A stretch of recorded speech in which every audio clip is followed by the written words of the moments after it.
It's been a long way to Richmond, rolling through Daytona, Vegas, the Glen, and Atlanta, but we are here for round 5 of the championship and our first short track race of the season at the ever exciting Richmond Raceway. Hello everyone and welcome to Richmond, Virginia for round 5 of a Rolling Thunder Racing series. This is the Mr. Hedge iRacing Photography 172 and you're going to get to see all of the action live here on the Global SimRacing Channel. Hi everyone, I'm Samuel Ryman and alongside me in the booth is Robert Covey. Behind the scenes is our director Joe Peak and he's using cameras provided to us by Dougie Beard. Well, Richmond is one of the OGs as far as short tracks in NASCAR go. It's been around a long time, a lot of people love this circuit. Let's show you why with our GSRC track guide.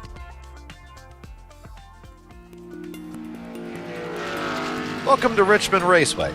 Richmond is known as the action track, and it's real easy to see how. The unique D-shaped oval allows drivers to reach a lot of speed into Turn 1. Richmond has long been known as a short track that races like a super speedway. With its multiple racing grooves and a history of some beating and banging, Richmond is a fan favorite and driver favorite as well.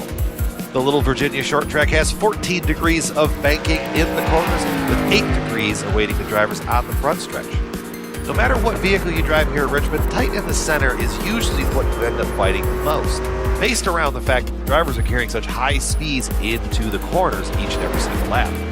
Now the best drivers would be the ones that you're going to be seeing working the brake bias to adjust as the track temperature changes. If you find yourself racing in the baking Virginia sun, corner exit will be your worst enemy. When the sun comes up and brings those track temperatures with it, the grip level at Richmond absolutely plummets. Richmond has been around for quite a while, tracing its roots back to the beginnings of NASCAR. With a recent renovation, it's proud to be a NASCAR for quite some time, which isn't a bad thing if you ask me. This has been our guide to the Richmond Raceway. Sit back and enjoy the show.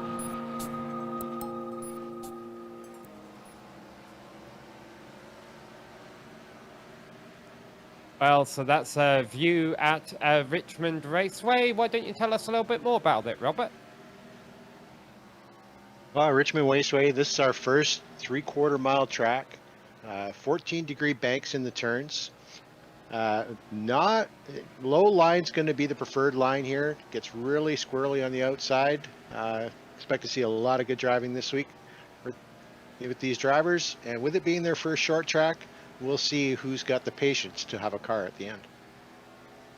And let's have a look at a few of those drivers who we're probably going to be talking about tonight with a look at the championship standings after 4 rounds in this 20-round series. And there you see just 8 points separating Colin Weatherholt and Daniel Eberhardt. Colin does not have a win this season, but he's been using consistency to get up there, strong finishes. Also, this is with the drop week taken into account. So just the 3 best out of the 4 results for each driver so far. And you can see Mogard and Crump and Randall Nichols are close too. But early in the season, this is still anybody's game.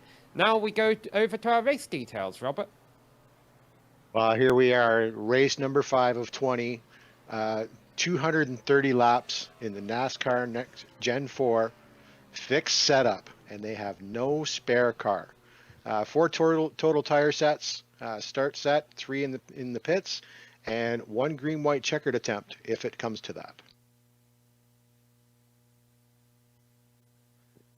Well, let's see. This is going to be our first short track race of the season. We have had clean races most of the season, but again, this is our first short track.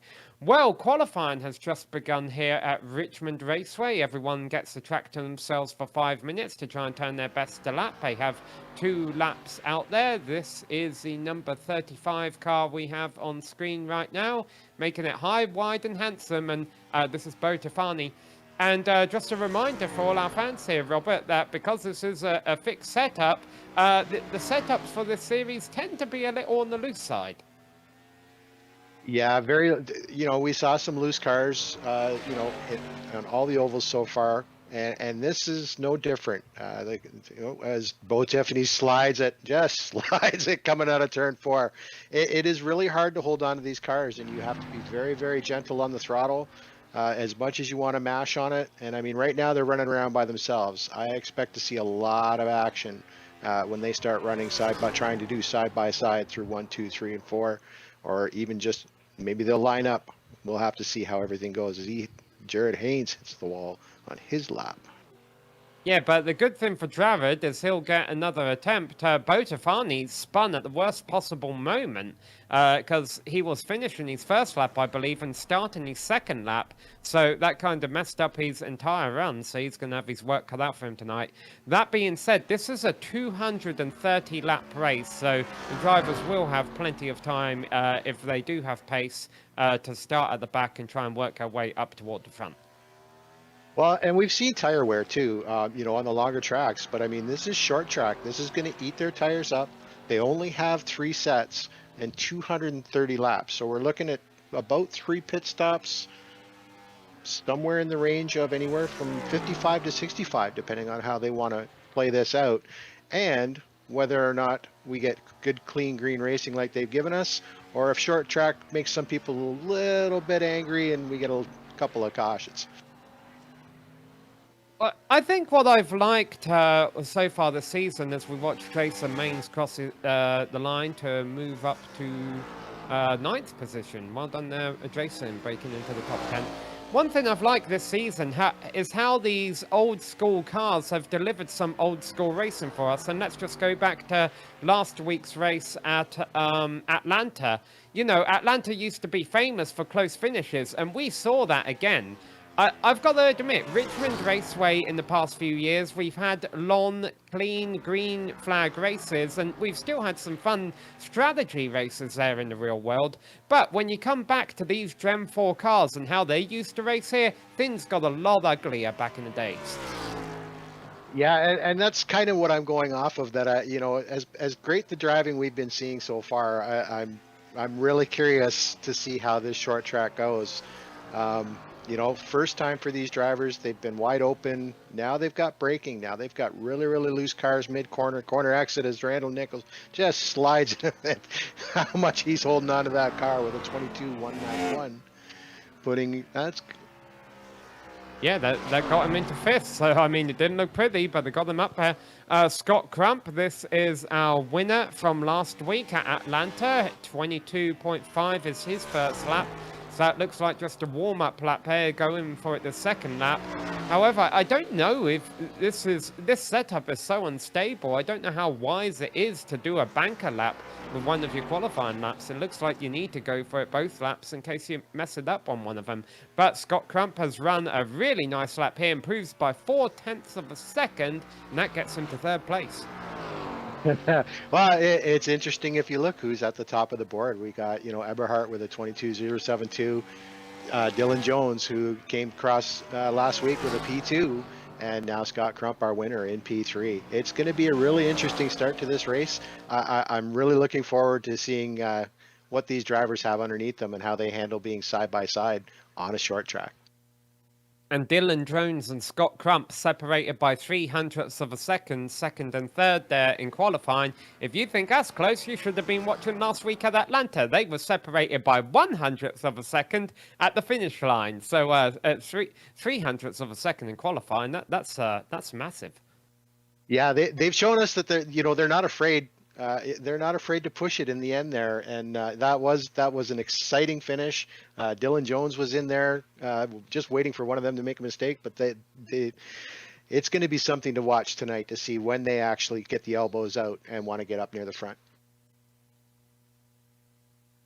All right, well, there's a 5-minute warm-up going on right now. That's why you see all the fans have gone to get concessions there here at Richmond Raceway, where race control is going to talk to the drivers. What that gives us a chance to do is give a shout-out to some of our sponsors.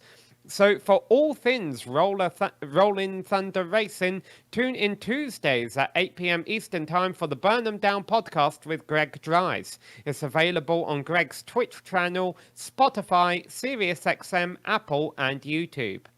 Also, if you've been watching any of the Rolling Thunder Money Racing that GSRC has been broadcasting, you'll be excited to know that coming up on November 16th, which is just a couple of weeks away now, it's a battle of the teams where the winning team takes home $1,000 in cash.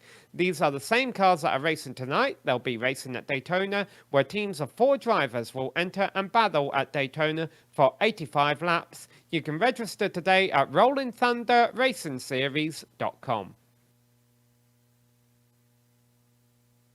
We're just 4 minutes here away from the race starting. We'll give you a full starting lineup when we get closer to the time. What we can tell you is that it's Daniel Eberhardt on pole, and he's definitely been one of the bigger stories so far this season, Robert. Yeah, he's had a lot of pace. He's had excuse me.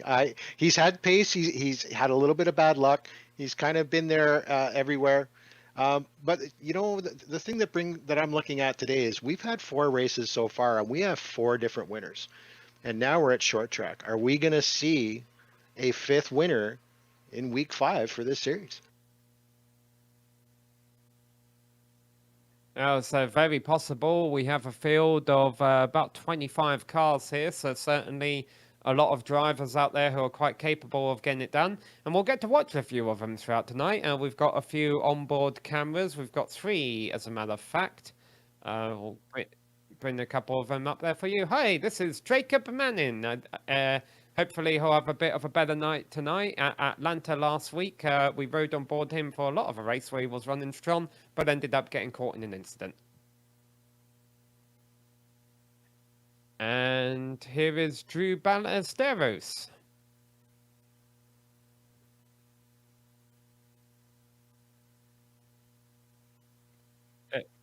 There we go, a bit of a technical glitch there. And now we got Ryan Johnson up on screen as well. So we got all 3 of our drivers, of our 25 drivers, and who's to say one of these couldn't come home with a W at the end of tonight? Oh, Jacob Manning, though, actually just lost the connection. He's no worries, though. He's got 2 minutes to try and get that back up and running. You know, we did a little bit of a glitching of our own, but I'm sure our director will get that sorted. We got our 3 drivers on board, and we saw last week in Atlanta, having those on boards and seeing the wheel work these drivers had to do. I expect to see the same thing this week, you know, with just how loose these cars are on exit. They're not, and the other thing to note here is the yellow line in the corner. You don't want to put your car down there. If you put those tires on that yellow line in the corner, the car's going to get really loose, and a good chance it's going to step out. And if somebody's beside you, it's not going to do well for your day, as they have no spare cars. Getting a nice onboard view around the track here. You can see the clock in the top left corner of your screen counting down to just 1 minute until gridding time, and then we'll be able to give you a lineup. Scott Crump, fastest currently in the warm-up, and he was 3rd fastest in qualifying, so definitely watch out for that number 11 car. Remember, he actually started on pole at Atlanta. He won from pole, but it wasn't that easy, Robert. It's not like he just walked away with the whole race. No, these drivers are very good at being patient. They will take their time. They will wait for others to make mistake. And so far, we've had good, clean racing for the first 3 ovals. But I think the elbows might be out a little bit here tonight. You're going to want to get up front fast, and you're going to want to stay there. We talked about strategy a little bit, how they only have 3 sets of tyres waiting for them in their pit stalls, and the fuel is 60 to 65 laps. So you can do the math there, 60, 120, 180, and that would get you to be able to get to the end. But that's before we throw cautions into the mix. Well, warm-up is over. It is time to go racing. Let's have a look at your starting lineup for tonight's Mr. Hedge iRacing Photography 172. And starting on pole position is going to be the number 90 car of Daniel Eberhardt. He took pole by just a hundredth of a second over Dylan Jones in second. Scott Crump will be starting from third ahead of Michael Larch. Good qualifying for him in fourth ahead of Luke Smith and Seth Reed, who we were just riding on board a moment ago there in sixth. Randall Nichols down in seventh ahead of one of our onboard drivers, Matthew Robinson in eighth. And there's another one of our onboard drivers, Drew Ballesteros, in ninth place. Our points leader, Colin Weatherholt, will round out the top 10. And round 6, we've got Trevor Williams alongside Lane Doyle. Row 7 has Jason Maines and Matthew Molnar. We have Jordan Baroob in 15th and Jared Mogard in 16th. Jared Haynes in 17th. Jacob Manning, another one of our onboards, in 18th place. Dean Gagliano in 19th and Brent Barker in 20th place. 21st place will be our last driver to set a time in qualifying, and his name does fit into our graphics. William Schwindenhammer there, 21st. Ryan Johnson will start behind him. And I think I may have called Matthew Robinson as being one of our onboards. In fact, it's Ryan Johnson. And Bo Tafani and Jason Kelly and Ryan Johnson did not turn a lap in qualifying. Don't get too excited just yet. This is only a 0.75 mile short track, so we actually have 2 pace laps here on iRacing before the truck pulls off and we go racing. Do they actually have a Mustang this time? I thought they'd been using a truck. It looks like they might have changed it up on me. I was so liking the truck, but I guess, you know what? It's short track. Let's do short track racing. Let's put the car in there. Yep, so two pace laps. Sedan, okay. It's a pretty car. I like the pace car when its lights are off. That's when I like a pace car. I always think they're pretty. When Depends on how I'm doing. Sometimes I like seeing those lights on. That's fair. All right, so Daniel Eberhardt is the pole sitter, the control car. He's going to be starting on the inside in that grey and blue number 90 machine. In that white and blue car up on the outside of him is Dylan Jones and Scott Crump starting third place. They have definitely been 3 of the bigger drivers that we've talked about this season. We haven't talked about Michael Larch as much. He's qualified there in 4th place. Let's see what he can do. And I think that's a new paint scheme there on Luke Smith in that Crown Royal paint starting 5th. Let's see how he does as well. Pace car is off. 230 laps of racing action is underway here at Richmond.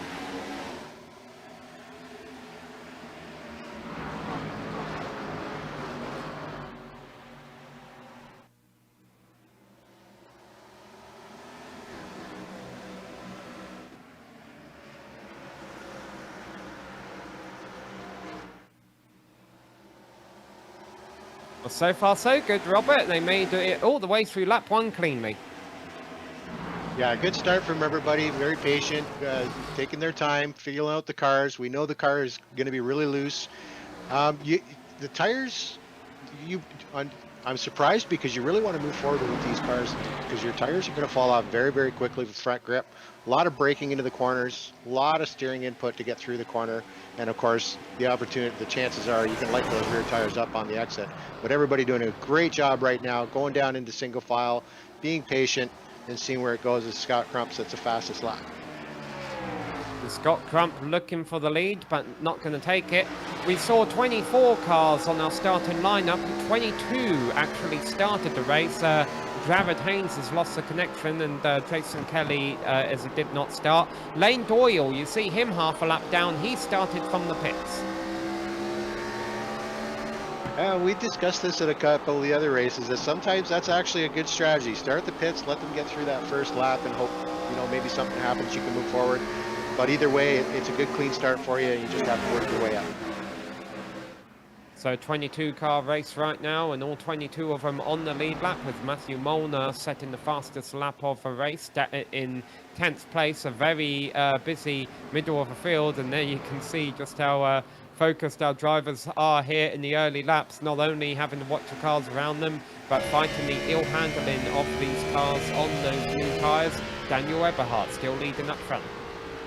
Yeah, great view of Daniel Ballesteros here. Look at the wheel. you know, he's got the big wheel like you'd have in the real car, and I'm sure it helps having the larger size wheel. I know myself, I just have the, you know, what comes with the rig, and it doesn't match what the cars are like in real life and how big that wheel is. Yeah, me being a person who tends to race open wheel cars a bit more, I like a smaller steering wheels. But no, that is definitely right. True that people do tend to like larger steering wheels for these stock car races. It feels a bit more realistic. I'm keeping an eye on our two cars up front as we continue to watch the battle midfield, because Scott Crump, he backed off Eberhardt for a little bit, but now he's right back on him. Yeah, maybe pushing him a little bit, seeing what he's got for the car, maybe trying to line Eberhard up to get around him. But I mean, he was trying to get around him last week, so he's pretty familiar with Eberhard and how he drives, and knows that he's quick. And you know, again, maybe a fuel save. Not that you can save much at a short track, but you never know. Maybe just lining him up and seeing where his car is going to take him. And you can see how quickly the laps click off here. The green flag flew just over 3 minutes ago.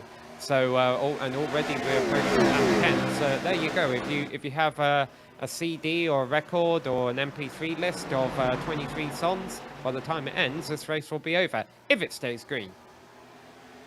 You know what? I have a love-hate with Richmond. Sometimes I like some cautions because it just, you know, that gives you a break. But I mean, if you can stay green, it is such a fun track to run. Once you fall into your rhythm and you find your nice line for your car, great track to run. And hopefully these drivers are going to take their time. Seth Reed, Luke Smith, all really, really close together. You can see there, but nobody really pushing the limits of the car at this point. We have seen a couple of races this season where multiple lanes have come in.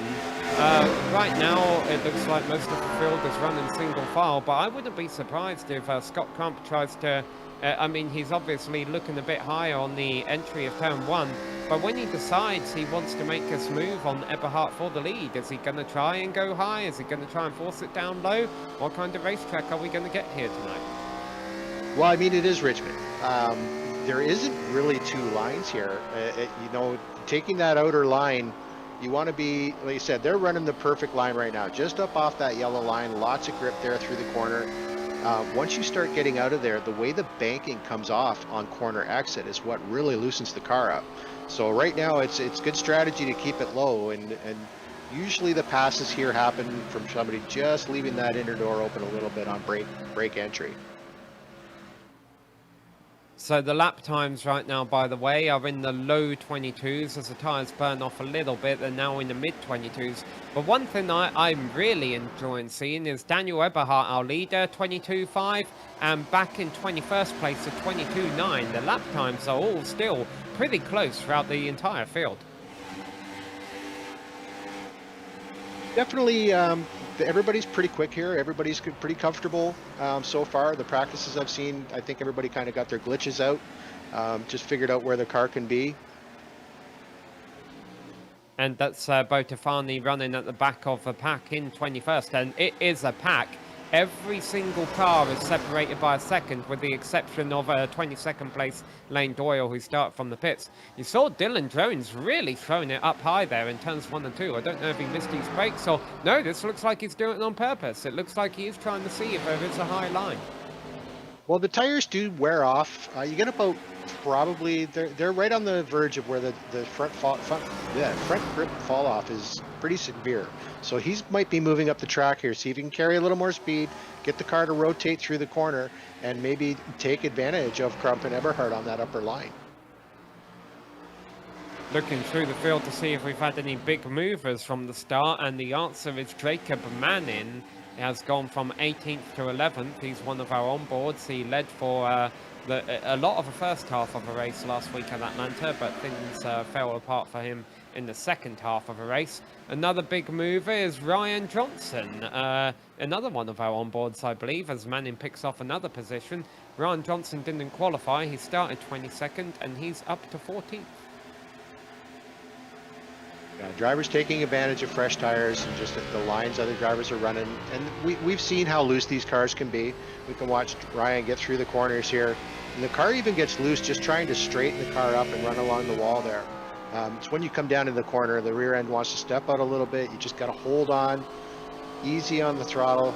Really nice run from him up, bring the car up against the wall and get as much power down as you can. And here we go. Scott Crump has taken the lead. He's been running side by side with Eberhardt. He just can't clear him yet.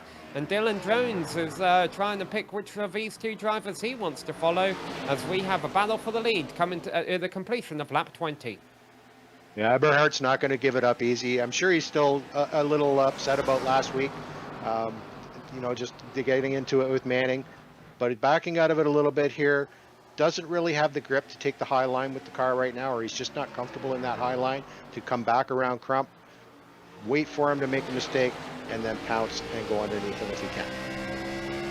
Yeah, Scott Crump getting a little bit loose on the exit of 4, and Eberhardt thought about making something happen, but not happening yet. So the top 4 are all nose to tail. We saw Dylan Jones right behind them, but Seth Reed is also kind of on the tail end of V3, and did he get in the wall right there, Dylan Jones? Not unusual to touch the wall here. You have to really touch it hard to do. A lot of drivers will scrape it, even on purpose, just to kind of help the car straighten out and gets down that line. But doesn't look like it's done anything to the car. Eberhardt's losing a little bit here to Crump. I think he might have used up his equipment holding him off before giving up the lead. See, a lot of our leaders are still nose to tail. This goes back to about 14th position. After 14th, the second half of the field has broken up a little bit. Yeah, you can see Seth Reed behind them, behind Crump, Eberhardt, and Jones here. He was one of the fastest drivers in warm-up. So he has a good car underneath him. He's pretty familiar with the car. Just sitting back, watching these 3 guys in front of him and see him take the high line there. See if he can get a run out of the corner and maybe get a little bit closer to them. Oh, Crump not using all of the track on the exit there. Coming off of turn 2 is one of the easier places to get it wrong, and you can get it wrong both ways, Robert. You can either spin off into the infield, which normally triggers a caution, or you could push understeer and slam that wall coming out of turn 2. I think anyone who's played a racing game, not even iRacing, has suffered from both calamities coming off of turn 2 there. And these cars are so loose on entry and on exit. Getting on that throttle on exit at the wrong spot is not conducive for the rear of this car. We've seen Eberhardt there kind of scrape the wall a little bit too. So he's getting a run underneath Crump here. Can he hold it down there? Yeah. Got on the power. He's got the inside line for 3 and 4. And we are 10 minutes into this race, and already we've seen the lead change once, and now we might see it about to change twice. Change back. Scott Crump had the lead by 0.02 of a second over the line that time by. And both of these drivers have already led a lap so far. Dylan Jones would like to do it too, but right now he's got no way through. Yeah, he's gonna have to be patient here and see how things develop with Crump and Eberhardt. And you can see Crump is trying to keep Eberhardt all the way down on that yellow line, so he can't get the power out. As he crosses the line again in first place, keeps him down on that low line, just forcing Eberhardt to wait to get on the throttle. I would expect at some point lap traffic will become a problem for these drivers, but again, the drivers at the back of the field are only a couple of tenths a lap off of these leaders, so it might take a little bit of a while for the leaders to get there, especially when they're running double file like this. They're going to be holding each other up a bit. Yeah, even Lane Doyle, who's a little ways back, they're all running the same pace. They're all running 22 3s, 22 4s. Everybody's pretty much on pace, so it's a good that they're not going to have to deal with any lap traffic right now. But I'd be if I'm Dylan Jones, I'm quite happy watching Crump and Eberhardt do this battle up in front of them, because they're going to burn up their tires, they're going to burn up their equipment, and he's just sitting back, waiting patiently for them to fall off and not have any grip as he makes a move down the inside of Crump here. A small correction there, they're running about 23 2s, 23 5s right now, so about a second a lap slower than what they were at the start of the race. And here now Jones is trying to get involved, looking underneath Crump. They're going to go 3 wide coming out of turn 2. Boy, we've still got another 200 laps left. I don't know if I'd advise that this early, but Dylan Jones wants to make a move. Yeah, I think he's had enough of sitting behind the two of them. He knows he's got a little bit more pace. Just push the 3 wide through out of these corners. You saw how loose he got on that low line. But we'll see whether or not he can hold Crump off here and maybe go after Eberhardt in another 2 or 3 laps. Yeah, Crump wants second back, and it always gets a bit sketchy seeing them come double file off of turn 2 there, because we mentioned just a little bit ago about how tricky that turn can be. And as these two battle for second, that allows Eberhardt to run away with the lead a little bit, continuing to run those low 23s as Scott Crump continues to look for a way back into second. He's not giving it up easy. He's still got the equipment. He's not going to give it up to him easy, but I don't think he'll battle him for many more than maybe 1 or 2 laps before his front tires are going to get really hot. See that sideways out of the corner there. You can see at the bottom of your scoring pylon there that Jared Haynes has fixed his connection issues and returned, but he is 32 laps down. I don't think mathematically we can get 32 cautions before the end of this race, so he's going to be in for a bit of a long night. Got some nice little battles going on in the middle of the field here. Yeah, as we watch Jacob Manning here, we saw some sparks off the wall. You can see Jacob here just a little bit quicker on exit there, a little bit more power. Let's see how he handles the wheel here in the 1 and 2. Oh, almost getting to the rear bumper of our points leader there, Colin Weatherholt in that lime green number 20. By the way, while we're talking about colours, I tend to like cars that are black and orange, which reminds me, everyone, happy Halloween this week, as Jacob Manning has a bit of a scare of his own coming out of turn 2 there. Yeah, definitely happy Halloween to everybody that's watching. Hope you have a great one. You see, he's getting really loose, had to get out of the throttle there. And I'm sure all the drivers are starting to experience this now. I mean, we are only halfway into a fuel stint and tire stint, but these cars are going to loosen up. This is short track. You're great for half, and you're holding on for the second half. You see the massive gap there between 17th of Jason Maines and 18th in Brenton Barker. You could see it in your scoring pylon there. The top 17 cars are covered by 10 seconds, and then there's a massive 6-second gap back to Barker. So I don't know if there was some kind of incident there, or if these drivers at the tail end of the field are just struggling with the setup, but definitely is a bit of field spread in the second half of the field.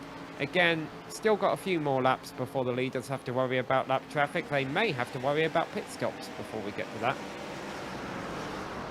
We're right on board here with Matthew Robinson in 7th, and Nichols, Weatherholt, Manning, all right behind him, and I'm sure they're hungry to move forward. I'm sure they don't want to be happy. They're not happy with where they're sitting right now. But again, Manning's getting his car is really loose. His rear tire, he must have really heated up those rear tires, making his way up to where he is in 10th place. Yeah, we saw that at Atlanta though as well, didn't we? When he took a lead early on, he would really throw the car into the corners in the short run and get the lead. And then fortunately for himself, he did a great job of being able to hold off the contenders as they came back at him later on in the run. Eventually that kind of fell apart, but it definitely shows that he's not afraid to use up his equipment in the early stages of a run. And all these drivers though having to wait about another 20 laps before they can come in for a new set of tires. Well, they don't have to wait, but I'm sure they don't want to do pit stops. If they're going to do green white flag pit stops, they're going to want to make sure that they go with everybody. It's going to be who pulls the triggers first. Fuel wise, they can come in at 50 laps, how they want to maybe not use all the fuel, have a shorter pit. I'm assuming they're going to change all 4 tires. I don't really see any I don't think anyone will be brave enough to do right sides only, but again, strategy is everything at Richmond. We'll see how it plays out. We're watching a nice battle for 8th, 9th, 10th and 11th here, but I want to throw my my crew chief headset on here and say, Robert, if there was a caution right now, I don't think I'd want to take any of my tyres. Because, we still have to take 3 more pit stops before the end. lap 45, you can go to about like I'd take tires. Tires are more important here, especially more important here than Atlanta. Definitely, if the caution was to come out now, I would commend fill my tank, get fresh tires, and take advantage of those that choose not to. Because you will get a good 10, 15 laps out of a fresh set of tires before you get the fall off. Yeah, but my thought would be if you took tyres now, if there was a caution now, hypothetically, you wouldn't have a set of tyres ready available at your final stop. But that's for everyone to decide if there is a caution. I think we should really hone in on this battle that we're watching on screen, because Matthew Robinson was up the track a couple of laps ago, but was able to hold on to that position. He's got them double file behind him. These drivers racing all over each other, but so far keeping it clean. Yeah, really holding on to the cars, doing a great job recognizing if there's somebody beside them, how much room they've got. Really sliding around, seeing a lot of sliding around from the cars now. Definitely going to be iffy here. It's and again, this is Richmond. This is a track of patience and control of your car. If you get impatient, it's not going to be good for you. We mentioned how the field had kind of broken up after 14th places. Oh, yeah, into the wall there. We've seen that a couple of times already today, where drivers are just scraping that wall, entering turn 3. And again, now to turn 4. This is not good. Yeah, I think he might have just hit the wall in a position where he's done a little bit of damage to the car. We'll have to see if he can pull back up with this lap. But definitely the car loose out of the corner on him. Just could not gather it up. And that was Ryan Johnson in that 38 we're running on board. But I was saying, as the field has spread out in the tail end of the field, we are finally getting some lap traffic now. Some of our back markers, the tyres have really fallen off, and they're running 24s, whereas our leader is still running low 23s. So we're down to 18 cars left on the lead lap now. That number will continue to dwindle while we stay green. Nice to see a really good, clean green flag run here for the first opening stint. We got about another 10 laps before we should see these drivers starting to pit in for fuel. We may even see a few start to pit in within the next 6 laps, because we're estimated 60 to 65 on a fuel load. That is true. Some of our fans might be wondering, you know, do you want to do like a Formula 1 style undercut here, where you come in early to gain advantage of having fresher tyres? What we've seen at tracks that have had high tyre wear this season, such as Vegas, such as Atlanta, is drivers have opted to do the opposite. They've opted to go long so that they lose time during the pit sequence, but during the next stint, they have fresher tyres than the rest of their competitors. It's definitely an advantage. You just hope that somebody doesn't make a mistake when you come into the pits, because you're going to go almost 2 laps. I'm pretty sure 2 laps down on green flag pit stops. Yeah, I would imagine the cars at the front might probably be able to get out without losing a second lap. But yeah, those drivers kind of on the tail end, they're going to risk being in trouble. But yeah, as you say, that is an added risk that you run of short pitting at a short track such as this. And you have to, you know, the thing is too, is who's using fuel? How are they using the fuel? Because these cars are hard to gauge based on when you lift, you know, drivers lifting and coasting into the corner. You know, are you on the throttle all the time? That's why I was saying, I figure we're going to see some drivers probably jumping in the next, I would say 4 laps. We might see our first takers for a pit stop. Yeah, I'm trying to do the math here. Half of 230 is 115, and half of 115 is 67.5. Correct me if I'm wrong there.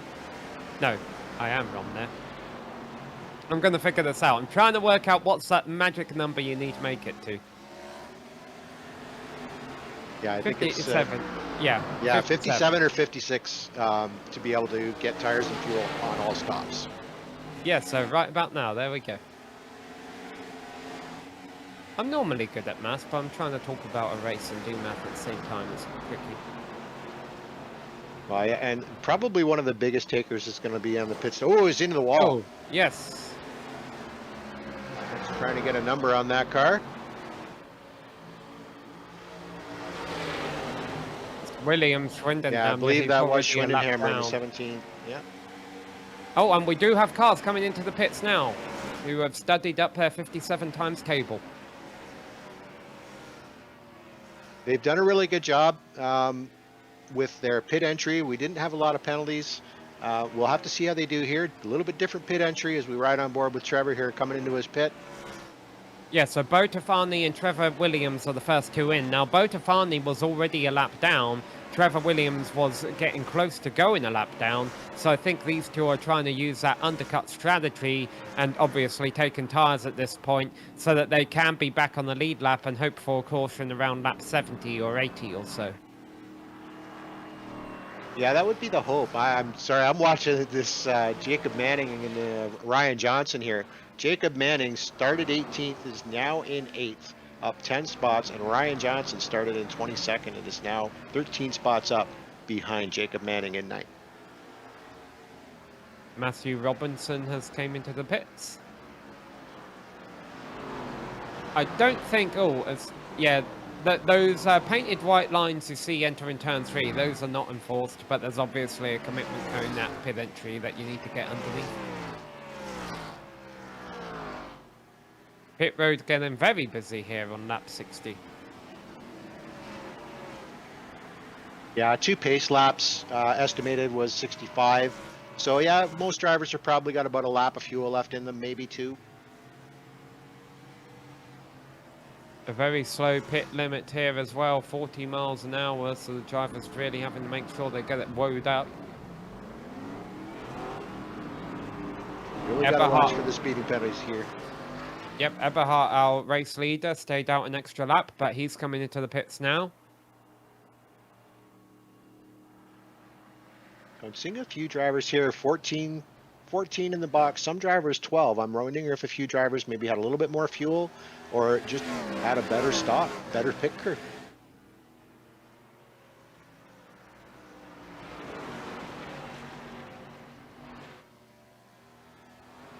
Maines came in 16 laps ago, so he's made up a ton of positions. And I'm wondering if this is a really early commitment to the short pitting strategy. Now he's going to pit 15 laps before everyone else on the next 2 scheduled stops. He'll have enough fuel to get to the end, but of course, the problem is, for the next 45 laps until his next stop, he's going to be about half a second a lap slower than everyone else. Well, he may have chose, because if you do mathematically, if you run the car to 2 laps left, you don't have to put in a full fuel load on your final stop. So maybe he's moved that around and said, you know what, I'm going to take my first stop, short fuel, and for the next the rest of his stops, he will run the car down until he's got about 1 lap left, and that should make him good to the checker flag. Yeah, that's what I'm thinking as well, as Dylan Jones sets the fastest lap. But the problem, again, is that he's going to be on older tyres than everyone else for the next 40 laps or so. And everyone else is kind of just passing him underneath. He's getting freight trained. Yeah, he's got to hope for quicker fall off on their tires, definitely. Or maybe conserve his tires now so that when everybody reaches the fall off he can move himself back up the field. Scott Crump is the one at the lead of this about 10-car pack here. It looks like he lost out doing around the stops, because he's back here in 4th now, whereas he had been kind of fighting up front. It's Daniel Eberhardt now leading Dylan Jones and Seth Reed. Scott Crump in 4th, and then this whole Hornet's Nest for 5th on back. Yeah, really bunched up and I'm sure Eberhardt and Jones are saying, you know what, you guys stay back there, leave us alone. 3 wide. Number 9's going to win that battle with Jacob Manning.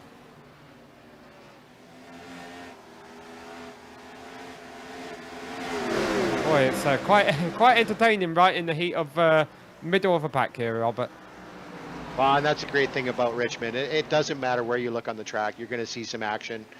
Lapped cars battling for position, new tires, old tires. There's always something happening on tracks. A lot of cars able to take them down deep and down by that yellow line, force those other cars into the higher line. Gotta watch those marbles building up out there, because another car scraping the wall. Yeah, well, that's Ryan Johnson in the 38, the two of Michael Larch, and Botafani up high, who just went 3 wide there. Botafani, we talked about him being one of the early pitters to try and get back on the lead lap. It hasn't worked. He's a lap down and he has older tyres, so things not going the way of that number 35 now. And again, it's all in. You can scrape the wall. You can slide along the wall. How much damage do you do to your car? It can help the car. We've seen that too. Just a little bit of a ding in a certain area. We've seen it in sim racing. We've seen it in live racing. Can give you more speed. Can make the car more stable through the corner. So as this pack has gotten by the cars that we've seen on older tyres, the 12 of Mainz has dropped all the way back to 15th now. They've kind of spread out, and it's Randall Nichols who has made it through in 5th place, ahead of Drake and Manning in 6th, up 12 positions from where he started. Colin Weatherholt, Ryan Johnson, Trevor Williams, and Michael Larch rounding out your top 10 currently. Yeah, and Ryan Johnson, up 14 spots. He's putting on a heck of a drive here too, moving himself up the field. Come around to the second set of pit stops. Maybe he can snag something on the pit. Yeah, this has not worked out for Jason Mainz at all, that idea of pitting 15 laps early, because he lost so much time while he was being freight trained. Remember, he was in 5th when we picked him up. He's down to 15th now, and one of the slowest things that can happen to you during a lap is being passed. When you're letting another car by, you're losing a lot of time. Yeah, because they're forcing you into a line that you really don't want to run with the car. So you're probably lifting earlier. You're not getting on the throttle as much. You're trying to keep steady and not get involved with them. So we see the battle with Weatherholt, Larch, and Williams here. Yeah, and as we watch this battle, one final thing about Mainz and Drew Ballesteros, who's right behind him in 17th, is we've gotten to that point in the lap traffic where that 6-second gap was. There's not a lot of cars about to go a lap down. There's about a 5-second gap between Jason Mainz, the last car on the lead lap, and our race leader, Daniel Eberhardt, who, by the way, is holding that lead over Dylan Jones right at about a second. There's not a whole lot of movement there. I think, yeah, he's probably in the best position he could be in right now. After watching last week, seeing, Eberhardt does, there is a tendency there sometimes. And again, this is short track. Caution on the speedway. Jared Haynes. Now, Jared, remember, he had connection issues early on. He came out in the middle of a race. He has been on a different tyre and fuel strategy. So he just came out on brand new tyres, which you would think, I think he just threw it off into turn 1 thinking, oh, and he got contact there. Who's that? Yeah, I couldn't quite make that out. Almost got a couple other cars involved. Yeah, it looks like he just cooked a little bit, fresh tires, cold tires, put a little bit too much throttle into it, and the rear end was not ready to hang on for him. That's the 22, that purple and white car, the 22 of Jordan Berube, who was right behind him. So you can see the 89 throws it off in the turn, gets loose from it. He might have even been distracted by the 35 going slow up high. Jordan gets a little bit of peace on both sides. Now, because of the limit of tyre sets, I don't think pit road will be that busy. I don't expect to see anybody down pit road unless they were involved in that. And I'm being proven wrong. There are, in fact, our leader, Daniel Eberhardt, is in the pit. We'll get one more look at this. But it's thrown me off that we're having cars in the pits. I can only imagine it's for fuel. Yeah, I don't see Eberhardt going up on the tracks as we get a view of Eberhardt, of Berube's there. But yeah, some of our leaders coming into the pits. Berube obviously coming in for damage repair. Eberhardt rolling out on pit road. I don't like that call.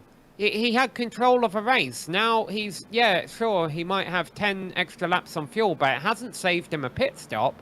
And now he's got to deal with a lot of traffic. Yeah, I don't understand that one either. I mean, just, going from 1st to 11th on that pit stop, he thinks we have more cars coming into the pits here, but I don't understand that stop at all. And that will put Dylan Jones up into the lead of a race. Now, for those of you new to this series, the way they run these old school races in these Gen 4 cars are with old school rules. What does that mean? That means when we get the one to go, all of the lead lap cars are going to go up high and all of the lap down cars are going to go down low. That's the part that really I would just make me very, very nervous, having those lap cars underneath, because they want their laps back. They're going to fight you, and the lower line is the preferred line. This is going to be an interesting restart on a short track. I would imagine the pace car's about to become a lot prettier. No, we gotta wait one more lap before those lights to go off. Well, we have 18 cars left on the lead lap now. Jordan Berube obviously is going to be coming into the pits to get repairs, but he is able to catch back up with the tail end of the pack. And I think that car will keep going. I mean, it was a hard hit, but it looked like it was enough where he'll be able to get away with it. Yeah, I think he'll be okay. But you look at Jacob Manning, Ryan Johnson, our biggest movers, up in 4th and 5th place right now. They are I'm sure they're smiling and looking ready to go racing here when we drop the green flag. That's a smile? He's talking about something. Yeah, a little chatter on the radio there. I'm trying to lip read. Oh, I think they were sorting out a car that needed to be in line with him. Oh, he agrees. Yeah, okay, maybe he's listening to us. Maybe he's like, yeah, that's what we were talking about. I know sometimes when I race, I'll have the broadcast in the background. So yeah, could be listening to us. Really putting a lot of heat in those tires. You might see at the very bottom on the back straight here that Jared Maines is dropping to the very back, given an EOL for bringing out that caution. Again, he's multiple laps down. So the lead lap cars are up high, being led by Dylan Jones and Seth Reed. And let's see how this goes, and keep an eye. All the way back in 11th position is Eberhardt.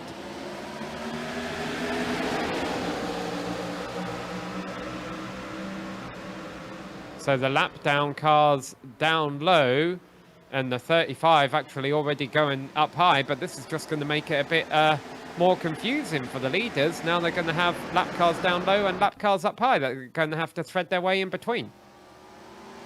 Yeah, that's the unfortunate thing. You know, those lap cars are down low, but once you cross that start-finish line, they can move themselves up high and get away and try and get their lap back.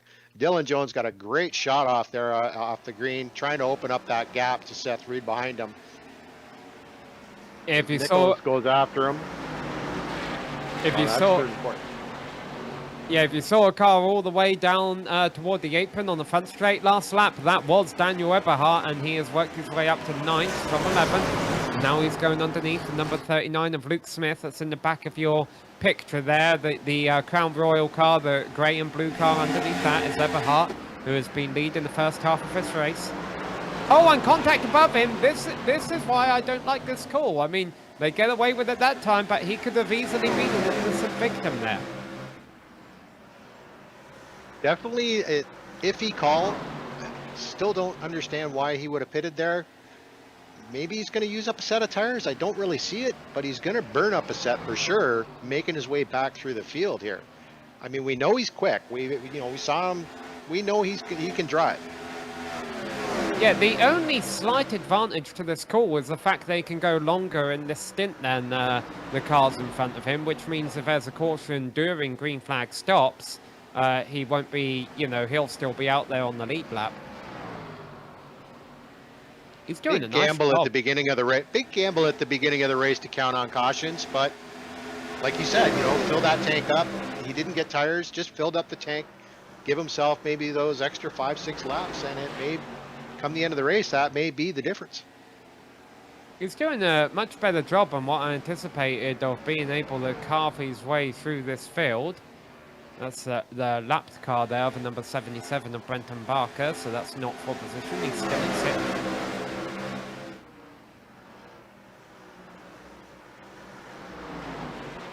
Yeah, look at the Hornet's Nest behind him. And caution again.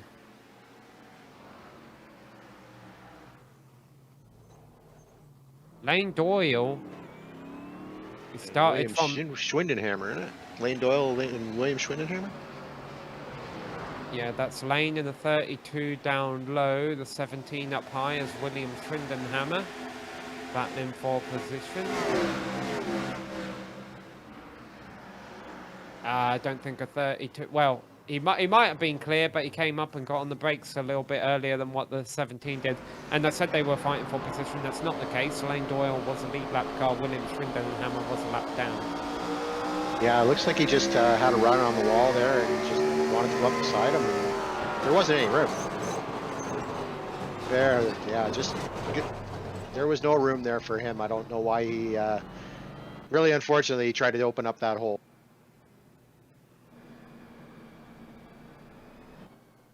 Again, not seeing any leaders come in for a scheduled stop here. It will likely be a quick caution. The lap they're all going to be trying to make it to now will be the halfway point, which is lap 115. And Barker's getting a lucky dog or some kind of wave around there. I didn't know they did that, but there you go. I wasn't sure. I believe they do have lucky dog. I'll have to double check the rules.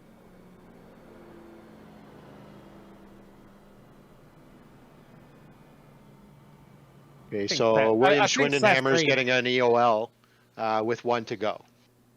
Yeah, I think Seth Reed was a bluff in there. He was pulling down. So yeah, William Schwindenhammer being portion blame for that incident. So he'll just have to restart at the tail end of a pack, which he probably would be anyway, because I'm sure he's getting the damage repaired. Well, and look who benefits from this. Daniel Eberhardt, 6th place. He's moved himself way back up the field. We know how quick he is, but can he get around Ryan Johnson, who is just as fast and has moved up 17? And I'm sure he's not going to want to give up that 5th place position. Yeah, another driver who's benefited from these cautions is Jacob Manning. Remember, he restarted 4th under the last restart, and now he's restarting 3rd. He's very good at being aggressive on these restarts, and so let's see if he can pick off another position and get by Seth Reed. And it does depend on, you know, is he a fuel saver? Is he shutting down the car? Is he clutching the car? Is he trying to save fuel to run longer? Should we go green through the next pit stop? We'll see. Again, fuel mileage shouldn't be a concern for these drivers in that none of them risk not being able to make it to the end on 2 more stops.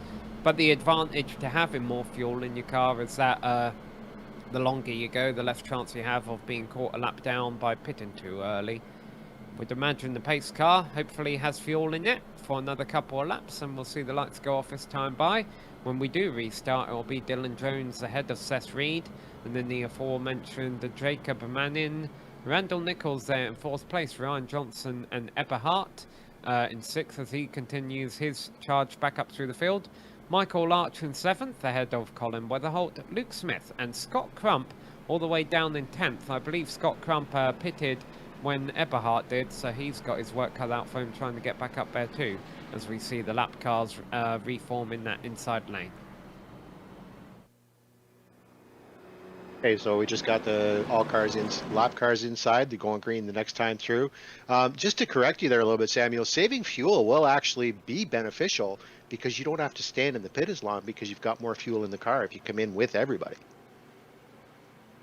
That is true. My counter argument to that would be on your scheduled stops, you'll probably be taking tyres anyway, so, but it certainly sometimes stops can be fuel limited. Anyway, here we go, back racing. Dylan Jones gets a nice restart there. He's already pulled out a few car lengths.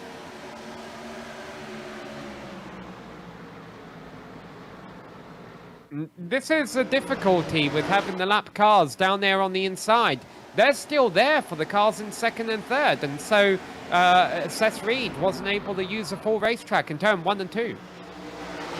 Yeah, Jones got a good launch off there, utilizing those cars underneath, knowing that everybody, you know, is going to have a car underneath them. The question is now, can he build up a lead so that he can be comfortable, maintain that lead with Seth Reed, Manning, Nichols, Eberhardt, all coming after him, wanting that top spot.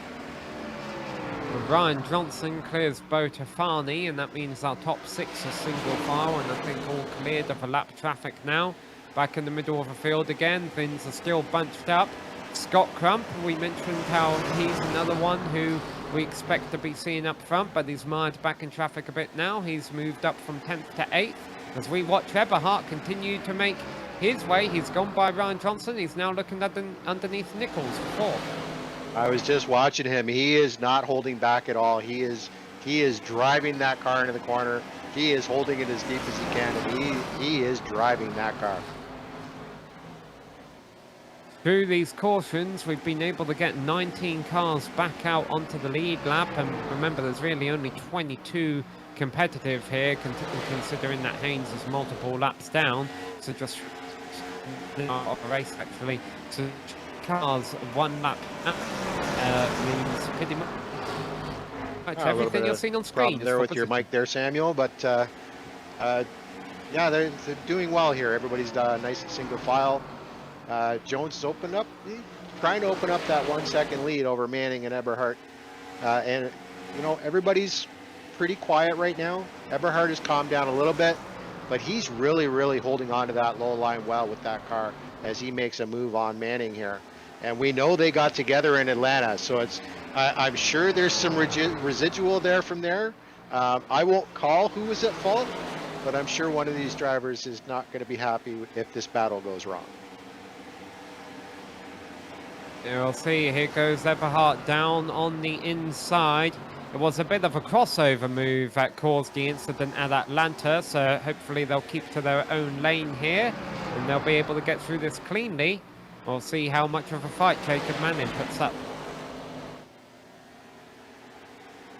Well, like I said, I'm sure they're both thinking about Atlanta. You know, they were battling for first and second when they got, you know, moving up to get back into first and second and battle for that when they got together. And I'm sure neither one of them is happy about it. I think if you watch Manning there, I think Manning kind of gave that to him a little bit. Said, okay, you know what, I'll come back at you later.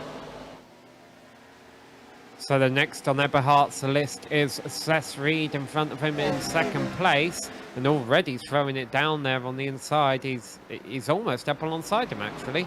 We've taken a quick look back to around 10th place, but I think we might be about to see a change for 2nd. I can tell you down in turns 3 and 4. Here we go. Eberhardt has now moved up into 2nd place. Now the question becomes, can he run down that 1.5? Well, first off, can he clear P2? I think he should be able to. There he goes. Now can he run down our race leader? Eberhardt really, really good down at the bottom of the track. Really, really impressive that he can hold the car down there the way he can. I mean, these are fixed setups, but I don't know if you can change tire pressures when you change tires. I don't know if that's allowed. Okay, it was confirmed. No, you can't change anything. But I mean, he is showing that he can drive this car by holding that lower line.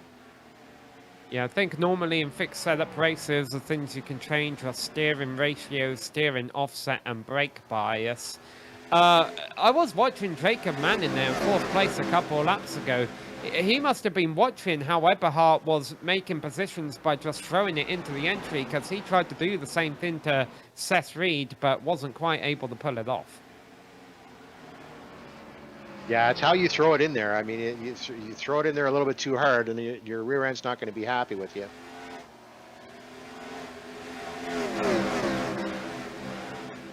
A lot of single file racing right now. Remember, the pit window does open again here in about 8 laps. Definitely, the laps are clicking by here pretty quick, and they do click by really fast here at Richmond. We're by the time they do their next pit stop, we're going to see some guys who has patience, who doesn't, as we get near the end here. It's Eberhardt, a little bit quicker than Jones, or a little bit behind. A little bit faster than Jones. Well, we're less than 16 laps, I think, from the pit window, and I've noticed Jason Maines hasn't done the same thing he did earlier and come in 15 laps before everyone else. Look at these lap times, though, after Eberhardt has gotten by Jones, how much faster he has been able to go.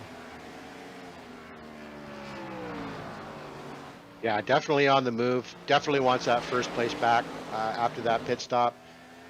Again, obviously, good call, good decision by him to make the pit stop that he did. Hopefully, he can hold on to it and still moving forward, still quicker, closing up that gap to Jones. Yeah, I still don't love his strategy call. It was very risky, but it's paid off. Well, I say it's paid off. He's only got back to second now. He's still got to find a way back by Dylan Jones.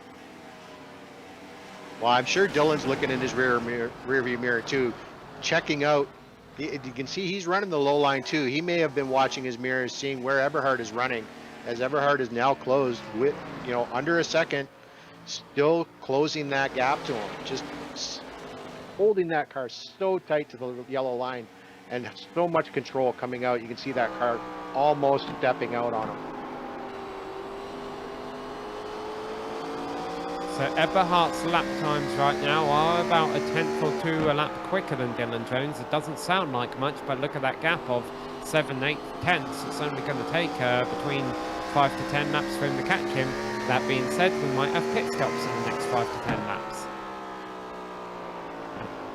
And I think we have some cars getting ready to pit now.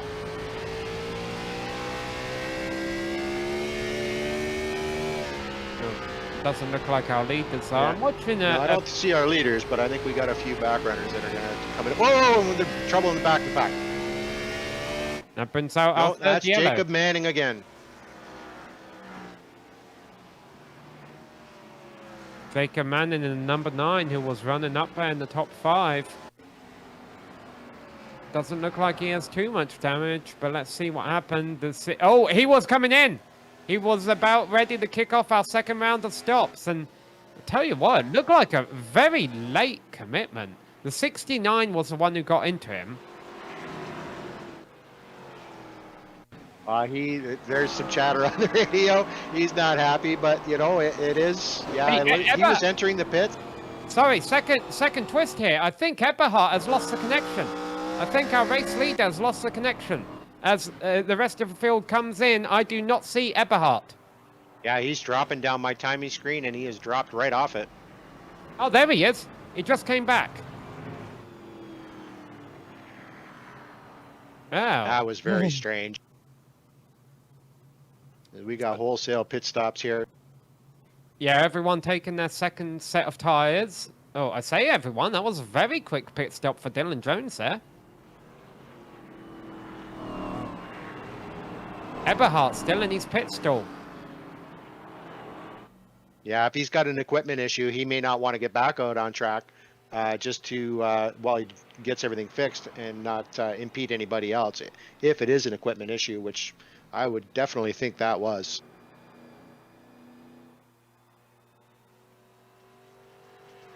I think we're going to run a couple more laps here for the lap cars to pit, so I believe it gives us time to take a quick break here on the Global SimRacing Channel, as we are halfway at the Mr. Hedge iRacing Photography 172.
Jacob Manning being handed a penalty for bringing out the last caution. I'm guessing they probably determined he didn't call out. He was coming to the pits in time. Lane Doyle in the number 32 is going to be leading our field back to green. He was lost in pit road 26 laps ago. So older tyres, not as much fuel as the rest of the leaders behind him. Let's see how this works out for him. Good launch, but I don't know how long he's going to hold it, Robert. Yeah, really hit it really quick there, because I'm sure he knows he's got older tires, and these guys will close up on him, try and open up as much of a gap as he can, maybe hope for another caution. There it is. Brenton Barker in the 77. A couple others. Oh, and Jacob Manning involved again. Brenton Barker is apologizing. Looks like Manning's car has more damage than what it did. Now, Barker's far ahead of us, so Manning must have got called up as an innocent victim. Oh, he gets rear-ended by the 35 there. Yeah, he had to get out of it, and he slid up the track there, and then just got rear-ended. And Jacob has retired from the race. Yeah, he's probably got more damage than it's worth to repair. Here now that we're 121 laps in. Did you see Eberhardt getting through that? Remember, Eberhardt had a lengthy pit stop under the previous caution. He only just made it through. Yeah, running in 15th right now. We think we saw a technical glitch from him, caused him to sit in the pits for a while, but he's proven he can drive this car. He's proven just got through it. Proven he can be fast. Let's see if he can work himself back up the field again.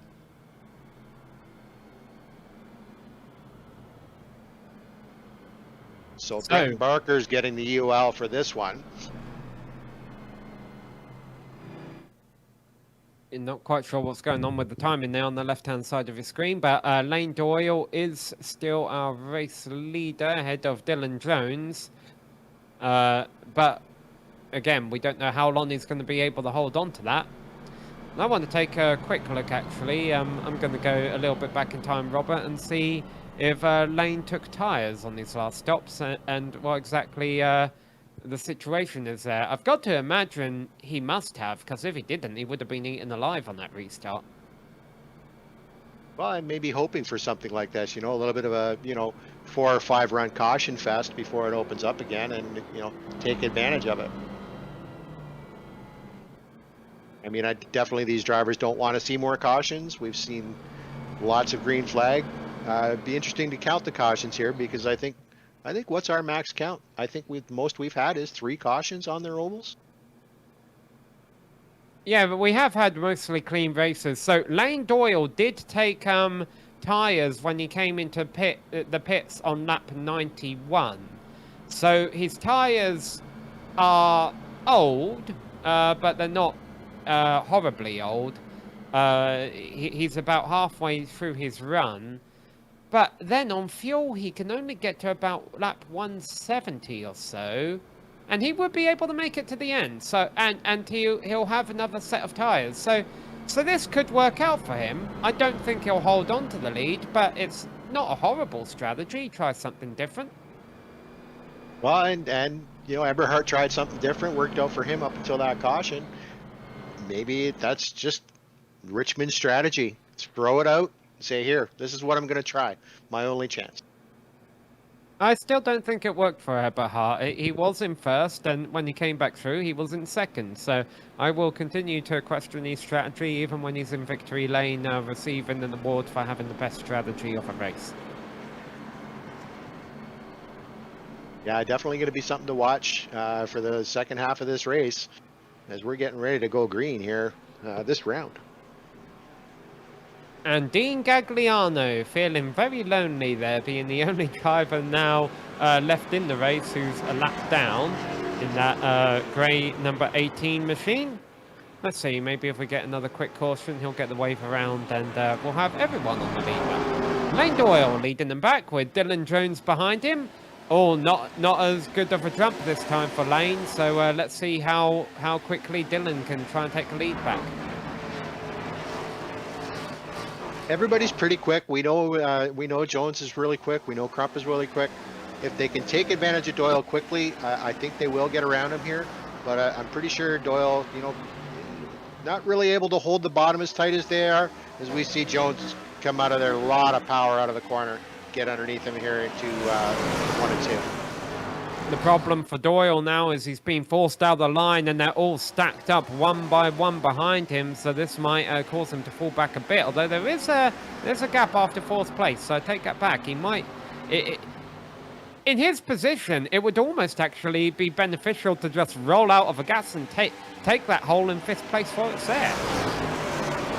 Yeah, as we see side by side, 1st, 2nd, 3rd, 4th here, and we know Crump and Jones are no strangers to each other from Atlanta, so I'm sure Jones wants that first. In the 2nd pack back there's a multi-car wreck, it looks like. A few cars involved at least down the back straight, and that brings the caution out with Scott Jones in the lead, as you mentioned. Yeah, multiple cars involved there, the 20, the 1, the 29. Multiple cars involved in this one. 20 our points leader there. Some contact between them. Looks like they'll get away with it though. That could have been a lot worse. Yeah, it looks like Molnar got away with it. He kept the car out of the wall. Looks like they may be okay. Huge check up there. Yeah, the number 12. Yeah, the number 12 was slow, so the 20 backed off. The 1 got into the back of him. The 1 got away with it, really.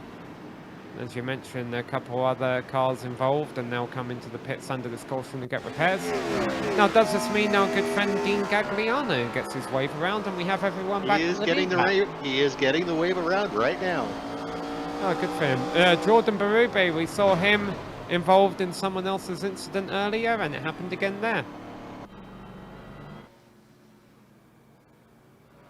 And Race Control has put an EOL to Trevor Williams for that one.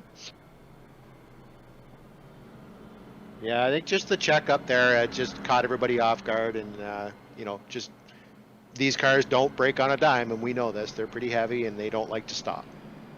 Yeah, I saw Trevor Williams key in the mic up, so I don't know if he was protesting it, but rules are rules. If you bring out a caution in this series, you're given an EOL penalty.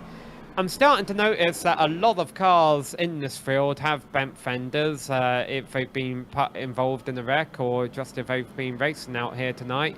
And that includes our race leader, Scott Crump. The left front fender on that number 11 is pushed in a little bit.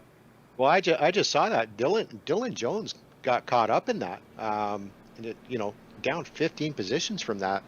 So lap traffic really playing a game here. Well, no more lap traffic. Everybody's on the lead lap. But yeah, according to my timing screen, he got caught up in that. No, he pit. That's what happened. Oh, did he pit? Oh, lost a lot on that pit stop. But they are in the pit range.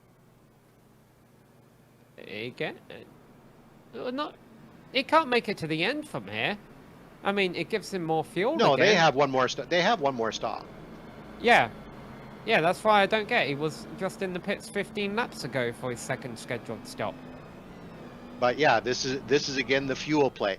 If you can run, if you get that 15 lap out of the way, you don't have to put in as much fuel on your last stop. Don't take tires, just fill the tank back up, lose a few positions. Don't have to take as much fuel on that final stop. Get out of the pit quicker and maybe gain 2, 3, 4, maybe more positions. I think what's happening here is maybe some of these drivers are watching broadcasts in races that I compete in where I pit under every caution, and they're thinking, hey, Samuel likes to do that, let's impress him. Guys, there's a difference. I normally run last place, so I can do that. I don't understand why the people who are up here leading the race are pitting under a caution when they don't need to. It's just putting them back in the field. It's putting them in harm's way if there's another pile up on this restart. Yeah, it's not fun to be put in harm's way, but coming from this kind of driving, pitting and filling up that fuel and not having to be in the pits as long for the last stop can definitely be an advantage for you. Again, everyone trying to save everyone trying to save their last set of tyres for their last pit stop, which will take place around lap 170. Scott Crump, Seth Reed, Ryan Johnson, top three going back racing here. How well does Lane Doyle hold on with those older tyres in fourth place? Yeah, they get going here. You can see he's on the outside line there, not able really to hold on. Probably doesn't have a lot of rear grip left underneath him. Michael Larch moving up into fourth place again. Michael Larch, not a name we've mentioned a whole lot this season running up front, but he's done a good job tonight. I've been keeping an eye on him. He's been up there in the top 10 pretty much all night long, and here he is, right back where he started in fourth. Yeah, qualified fourth, back up in fourth with one more pit stop to go. We're got about 100, just under 100 laps left here in this race. Good time to be in the front, good time to move yourself forward. And Eberhardt once again making it 3 wide down low on the front straight. He is up to 8th position. He is up to 7th. Oh, 6th. See, wait. It's just, I don't get that risk. He is a man on a mission. He wants that top spot. He will race for it. And he's doing it clean. He's being aggressive, but he's forcing the other drivers to just let him through, being able to hold that car down on the bottom like that. I'm so amazed that he can hold it down there almost near the end of a fuel stint and make that much of a move on everybody in 6th position. And, I don't see it taking long before he catches Mogart. I'm still impressed with Doyle, only dropping back to 8th so far. Seth Reed was all over the back of Scott Crump about a lap ago for the lead. He's backed off a little bit. Ryan Johnson keeping them both on us there in 3rd as well. Yeah, great battles all over the track. You see some cars on the outside line there, just, trying to hold on, see what, get through this. And we saw the same, we've seen it at every track. Final pit stops are when everybody starts to really open these cars up and see what they can get away with. And if they've been watching Eberhardt, they should see they can get away with a lot if they want to. Yeah, but that's also because that's Eberhardt, and we've heard the other drivers when we've talked to them post-race this season, they've really tooted how he's normally one of the ones to beat, that they keep an eye on him. So, he's sitting 2nd in the standings right now, but people aren't letting that fool them. Well, what's playing together right now is we have Crump in the lead. So if he can go around and he can stay there, that he would be our first double winner so far, having 4 winners across all 4 races this season. But if Seth Reed has anything to say about it, we'll have a 5th winner on the 5th race. Yeah, if anyone in the top 4 has anything to say about it, actually, Ryan Johnson, Michael Larch, they're both looking for their first win of the season. Seth Reed, again, trying something different, entering turn 1. By the way, look at the lap counter in your top left. It may look like there's a lot of laps left, but a lot of drivers, when they see less than 100 laps to go, that's when things change. It is the time to, open up and start pushing your car a little bit, see what the track feels like, see what the guys around you, take a good look and see what their cars are doing on corner entry, corner exit. Because come those final pit stops, when you've got a fresh set of tires, that's when you're going to want to take advantage of them and everything you've learned in this stint. Lane Doyle will likely be the one to kick off our final round of stops if we stay green until then. The question becomes when will he come into the pit, so we'll keep an eye on him. Scott Jones, Seth Reed still nose to tail down the back straight. We're looking a little bit further back here where Eberhardt's in 4th with the train behind him. Kind of stalled out here. He's about a 10th of a second a lap faster than the 3 in front, but not, that's not a massive difference. Well, he had a little bit of a wiggle there out of turn 4, just trying to push the car. I think it slowed him down a little bit, but he's closing that he's closing that gap up again. He's gaining about 2-3, on a good lap. He's gaining a good 0.2 a second on Johnson. And again, we're seeing Seth Reed try to work that high line. And I think we might have seen a pass or two up high tonight. A lot of drivers have been trying to work that lane in, but it doesn't seem to be working. Most of the field still seem to be quite happy to stay content down low. Well, and that's low is the preferred line. As you can see, our track temperature is 75 degrees. Good temperature for this good short track racing. But the low line is the preferred line at Richmond. Just that middle line can unsettle the car. You might not be able to, the way the banking comes off of the corner, it doesn't do a lot, but there is a bump there. I believe it's in turn 4, that if you're in the wrong spot exiting turn 4, it will really loosen up the rear end of the car. Humidity 64%, and I want to throw this out there for anyone who's planning on visiting Richmond, Virginia. Having lived in there for about 10 years of my life, that's a lie. Humidity in Richmond, Virginia is about 95%. I live in Florida, and I think a hot summer day in Virginia is worse than Florida, because Florida, you always get a breeze. Down there in Richmond, Virginia, you're in like the James River Basin or something. We take our dogs to walk out back, and we'll get covered in ticks.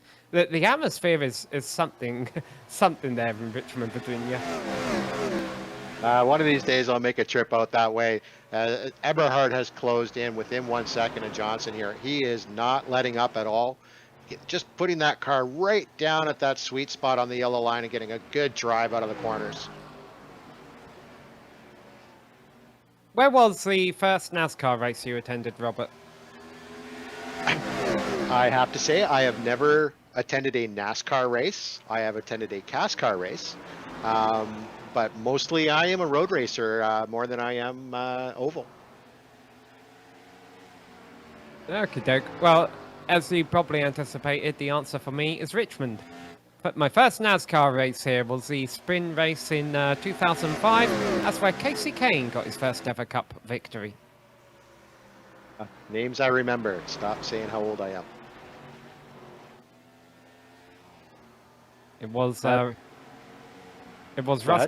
Rusty Wallace's last call in 2005, so I had to go out and, watch him race. Because I lived in England with this Rusty Wallace toy car, and it's like, oh man, wouldn't it be cool to get to watch this guy race one day?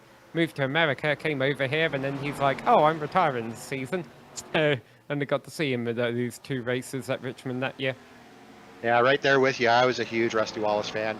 Loved him a lot. Loved watching him. I did watch a lot of oval when I was younger, but I did really get into the road racing as I got a little older. And you can see Eberhard here now. He is stuck behind lap car. No, he is. No. That's Johnson. Yeah. He is right on the back of Johnson there, and he is still moving forward. But you can see Johnson holding on to that low line, trying to keep Eberhard behind him. But I don't think Eberhard's going to have it for much longer. Takes the car really deep out of that corner. Yeah, so that was William Schwindenhammer, who just went a lap down. He's now our only car 1 lap down again, leaving us 20 cars on the lead lap. He's got a bit of damage on his car. But what that did is, for whatever reason, Seth Reed in second place fell back a bit. And now we're watching this battle for second, third, and fourth as Ryan Johnson and Daniel Eberhard are trying to take advantage. Definitely going to try it. Eberhard he's being very patient, and that's kind of where he needs to be right now. Be very patient, see what these guys do in front of him, because he doesn't want to have another mix-up like he did in Atlanta. Definitely wants to get himself up front. Easy dives underneath him here. So Crump still about half a second ahead of these. Dylan Jones has rejoined the battle as well there in 5th place. I'll tell you, just looking at the timing pylon there, one person we haven't mentioned a whole lot tonight is our Vegas winner, Jared Mogard. He's hanging out in 7th, not too far back. Yeah, he's moved up 9 positions, running well, running clean. Car's cooperating for him. Definitely, and we've seen what he can do, so we know he's not out of it just because of where he is currently. So Seth Reed had been running 2nd for the longest time, but it looks like he may have just dropped all the way from 2nd back to 5th if Dylan Jones can complete this move underneath him. And that certainly has seemed to be the desired line. Eberhard, he was down in about 15th after that long pit stop. He's looking for 2nd maybe. Huge recovery drive. Absolutely. can't say enough about his driving ability. He really knows how to handle this car. He knows what it can do and where he can put it, and it's working for him. He's going to give Johnson everything he can handle here. Our director beats us both out, by the way, Robert. His first NASCAR race was the inaugural Brickyard 400 in 1994. Yeah, we'll have to ask him if he snuck his way onto the track to give the bricks a kiss. I'm sure I'd be one of those people going, can I get on the track, kiss the bricks? I think I was too young in 1994 to even have memories. Okay, then we'll leave that at that. Yeah. Alright, battle for second. Right about time we get back to the action here. By the way, two things to watch here. First is this battle for second between Eberhard trying to take it from Johnson. The other is that lap count in the top left corner. If anyone wants to try and short pit and get their last set of tyres early, they're coming up on the lap where they'll be able to do that. Yeah, this is where the fuel save, the short pits, the strategies that have made both you and I just shake our head are really going to come into play with these last pit stops. Those that came in and got the extra fuel, they will get tires this time, but their fuel load will be slower. And it does take longer to put tires on than it does to, it takes longer to fill the tank than it does to put tires on. So good chance we may see a few cars move up in this through this pit stop series. That was Eberhard's in second. Yep, and the battle for third with Jones going underneath Johnson now. You may have seen Doyle in the pits. Remember, he was one of those that stayed out under the last caution. It might be a bit too early for him to make... Oh, contact between Johnson goes around and Jones. They both save it, but caution comes out anyway. Yeah, good save by both those drivers. But yeah, caution comes out. And right, 68 to go. So now's the question. What do you do here? Oh, they're all pitting. Because here's the thing I was about to say about Doyle is there's going to be cautions late on in the race. So even though he's got to stretch it a bit, he'll be able to do that under yellow. And, Ryan just hit the brakes and Dylan just could not slow his car down. There was not any other incident that I saw on track. So just that point where they were about 50 degrees sideways, that told iRacing, hey, let's throw the yellow out here.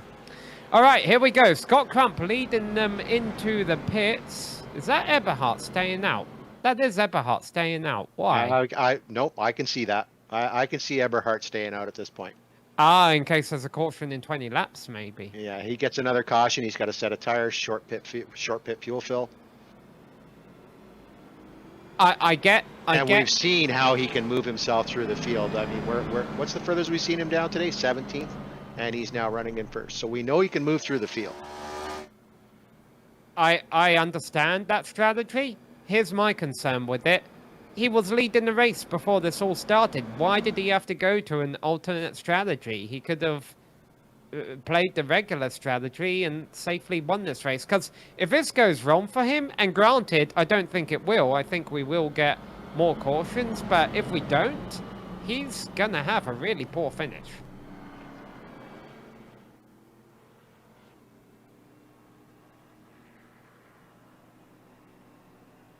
So apparently they're letting this caution go a little bit. They're not putting out an ELL on it because they don't think iRacing should have thrown the caution either. So when we come back, we're going to have probably 63 to go when they come around and those lights go out. Let's see if the lights go out this round. Yeah, 62 or 63. So Scott Crump, by the way, who won the race off of pit road, he is in 8th position. And this is Brian Johnson in 2nd place. He's been up front quite a bit tonight. And we know he can take it. We know he can give Eberhard a handful. We know he has the ability. It's just going to be, can he try and force Eberhard into a mistake? Maybe Eberhard, again, maybe the strategy comes into play here and Eberhard just doesn't have it near the end. And talking about Scott Crump restarting in 8th, that means there's 6 other people, along with Eberhard, playing this strategy of hoping for another caution. And they are Ryan Johnson, Luke Smith, Colin Weatherholt, Drew Ballesteros, Randall Nichols, and Matthew Molnar. Now, Randall Nichols and Matthew Molnar are 38 laps into their stint, so they've got a bit more time on their side. Yeah, they've given us exciting finishes, and I didn't expect this one to be any different. Eberhardt has shown us a lot, but so has Johnson, so has Smith. Everybody has driven really well today, found their cars. We will see where this comes down when we come to the checkered flag.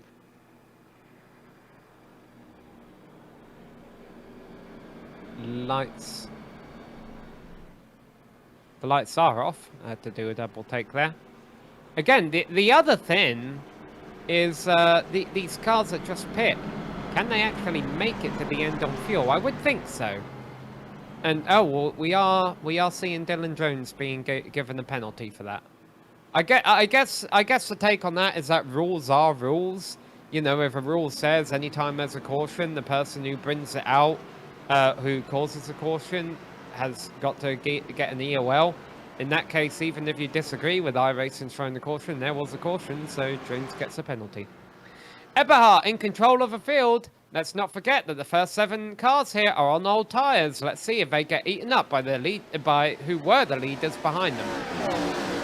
Eberhardt got on it really fast there, tried to grab as much of a lead as he could into turn 1.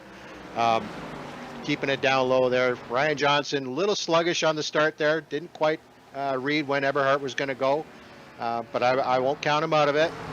Get those tires warmed back up, and he might give Eberhardt a go now that Eberhardt, even though Eberhardt is now in clean air, as they're.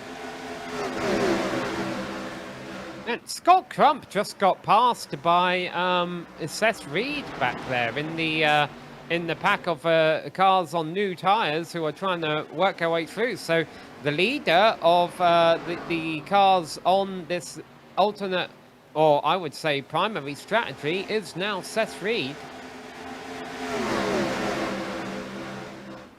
It's all going to depend on how I've been seeing a lot of, some of the drivers are having some front grip issues, rear grip issues. Some of them are not. Wow, really deep. Wow, do you ever throw it down the bottom of that corner on exit? That was a very, very brave move. I don't think Lane Doyle fully knew where he was. He kind of jerked up the banking as they went into turn 3. Yeah, risky move down the bottom, coming out of the corner that low down on the track. The rear end can get really loose, but he made it work. So kudos to him. And he's going to go. Yeah, Eberhardt absolutely running the way up front. Again, though, he's still got to make a stop. Scott Crump is being a bit disappointing right now. He was the leader of the drivers on new tyres. He's now fallen back to 4th in that category. He just got stuck up high and has not done anything on this restart. Yeah, it's a shame when you get stuck up high and there's just no grip in the car. And everybody's going to take advantage of you. Everybody's going to try and get underneath you because it is the preferred line. The low line is the faster line around here, which is surprising. And that's what makes Richmond so unique, is most tracks, that low line is not the preferred line once you're 5-10 laps in. But here it works almost the entire stint. Nice. And Eberhardt is definitely showing it works as he opens up over a 1.5 second lead over Johnson. Maybe he's trying to build up enough of a lead where he can make that extra pit stop and not lose the lead. I think that's going to be hard to do. One thing that upsets me about seeing the new Richmond Raceway graphics at this track on iRacing is that I'm assuming this track was scanned back when it was Richmond International Raceway and had those seats on the back straight. It used to be a sellout all the way around here. I don't think those seats are there anymore. Oh, they removed some of the stadium seats out of Richmond? Yeah, I think on the back straight they're not there anymore. So Seth Reed has just carved his way up into 2nd place. And again, he's on those newer tyres. Now, and Seth Reed was the fastest driver in practice. He was even quicker than Eberhardt.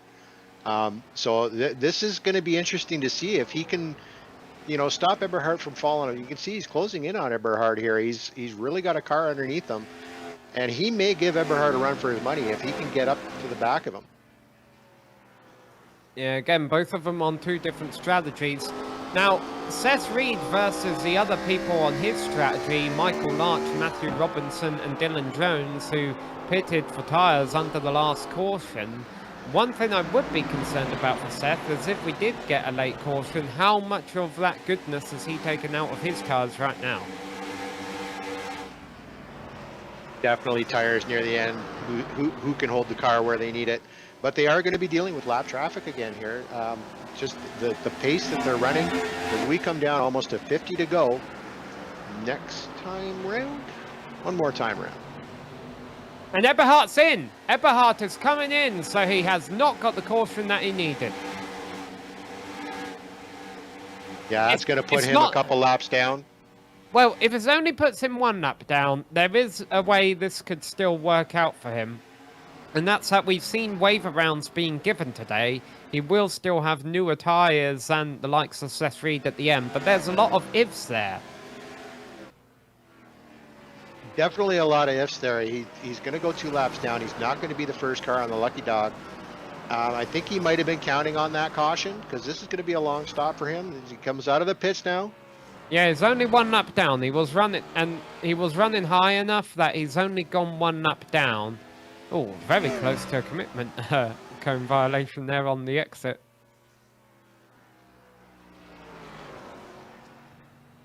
So Seth Reed leads this now with almost a 2.5 second lead over Dylan Jones.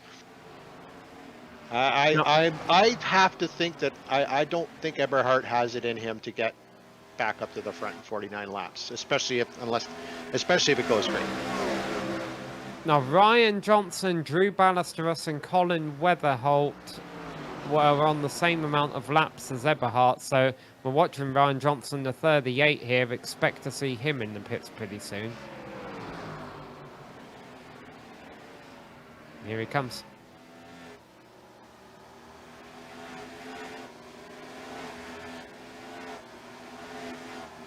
So Eberhard a lap down behind Doyle, so he needs to catch Doyle and get in front of him if he's going to get the lucky dog if a caution does come out. As across the line here, we'll be down to 46 to go. So now the top 4 cars are all cars that pitted for tyres and fuel under the last caution. Seth Reed, Dylan Jones, Michael Larch and Matthew Robinson.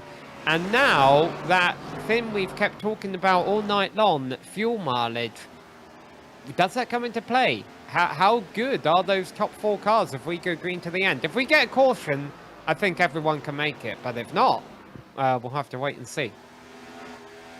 I think it's going to be very, very close if we go green. But it's Richmond. I expect to see caution with, if I was to estimate, I'd say between 7 and 10 laps to go. And we got a car coming into the pit now. We've got the Hornet's Nest on the back straight trying to bring out a caution that Eberhardt's trying to carve through. So that's Colin Weatherholt that just went into the pits. The only thing that's making me think that this isn't a really risky call that's backfired on them is the fact that it's our top 2 drivers in points. It's like these are smart, fast drivers doing this. What have they figured out that I haven't? I can relate. I run series races too, and sometimes I just don't want to do pitting with everybody else. I want a different strategy, and I want to hope that it gets me where I want to be. Sometimes it works, sometimes it doesn't. So Luke Smith coming into the pits in the 39, the Crown Royal car. Drew Ballesteros, I believe he's just came down pit road. We do have a couple of drivers running a bit further back in the pack. Matthew Molnar, he'll have to make a stop at some point. But then I think that's it. And then it becomes a matter of who can make it to the end on fuel. Yeah, Dylan Jones has closed this gap, kind of sitting at around 3 seconds to Reed. However, this does answer the question, bring to point the question that I started at the beginning of the race. Are we going to see our 5th winner in this series in race number 5? And look at this. Oh, we got trouble in turn 3. Scott Crump is sideways and he saves it. The 11 car of Scott Crump, who I thought would be fighting for the win right now, but has not had pace for whatever reason during this stint. He was sideways in turns 3 and 4, and I think I figured out what's going on here. I bet you that Scott Crump didn't take tyres under that last caution. There's the car in the wall behind him. I think Scott Crump still has a set of tyres left. We got a replay here. What happened to Crump? It was earlier than that. We called it a bit late. The 35 got into him, entering turn 3, and that gone both sideways. Scott Crump is far too good of a driver to be running as slow as he is right now, and I think that caught the 35 off guard, and that's what led to this moment, which didn't bring out a caution. I've got to imagine Scott Crump is banking on the caution in the next 20 laps or so. He'll be the only one with a set of tyres left for him to come in on. Well, yeah, just slowed down, and the other car, he wasn't expecting him to slow down that much. And that was full position. That was Bo Tefani in the 35 who hit him. It would be easy for us to have written off Tefani because I think he was one of our first cars to go a lap down earlier on. But he's actually up running there in 6th place. In fact, we've got a few drivers up there we haven't talked about. Berube in 5th. He's got a massive dent in the nose of his car. He was in an incident earlier, but there he is in top 5. Yeah, good on him. Get out there, keep the car going. And like I said, sometimes the damage on the car is actually more of a benefit than it is a deterrent, especially if it's only body damage. It can change the aero force on the car, what little they have, and just make it a little bit easier to drive. Very shortly in the next few laps, Eberhardt will make his way back out onto the lead lap. I think the reason we've had some different strategy calls here is people were anticipating cautions in the last stint of this race, and we're just not getting any yet. But that could change. Yeah, the estimated lap, like we had an estimate of 60 to 65 on fuel, but are they taking into account the fact that we had no cautions, or very, very few? Maybe maybe they're only looking at about 55 laps. The fact that they've been doing full green stints, as Dylan Jones is loaded right up on Seth Reed, and I'm sure P2 in Atlanta, he had to fight Crump for it and he lost it. I'm sure he's not happy about that, and I'm sure he's going to want that win today. And here's Eberhardt about ready to get his lap back from Seth Reed. Like you mentioned, Seth Reed has lost a bit of time recently. You almost have to wonder if he's might even be doing a bit of fuel saving. Sometimes you get that vibe as a driver in these races, don't you? You realise this looks like it's going green for a while.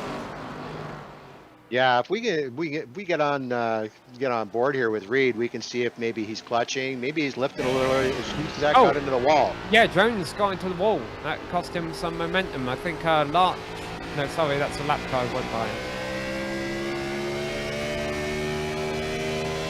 In fact, we're riding on board Reed right now. You're about to see the lap car of 29, who we just saw in the pits, Matthew Molnar making a pit stop a few laps ago using those new tyres to get back by. Yeah, it seems like he's lifted a little bit sooner on corner entry than he was earlier on. Not really lifting, just he's off throttle there. That's a pretty early lift. Trying not to put as much brake in the car, maybe trying to preserve those front tires. Well, 30 laps left to go. For all the criticism I've given Eberhardt with his strategy today, he is running half a second a lap quicker than the leaders, but he's 20 seconds back with 30 laps to go. That wouldn't get him there. That would just get him up to 6th. Yeah, I don't think his... but, anything can happen. It's Richmond. But I don't know if he can get himself back around. I'm sure he's screaming for a caution right now, hoping somebody makes a mistake. He's on the lead lap, and we know how fast he can put himself through the field. Yeah, just 10 cars left on the lead lap, actually. We've been watching a few select drivers today talking about their strategies, but as a result, we had you know, some people have played the wrong card, it looks like here. Maybe banking on the caution to take a last set of tyres, and we've had a lot of cars go a lap down. Yeah, definitely Oh, not here goes ideal. Jones. Side by side for the lead with 30 laps left to go.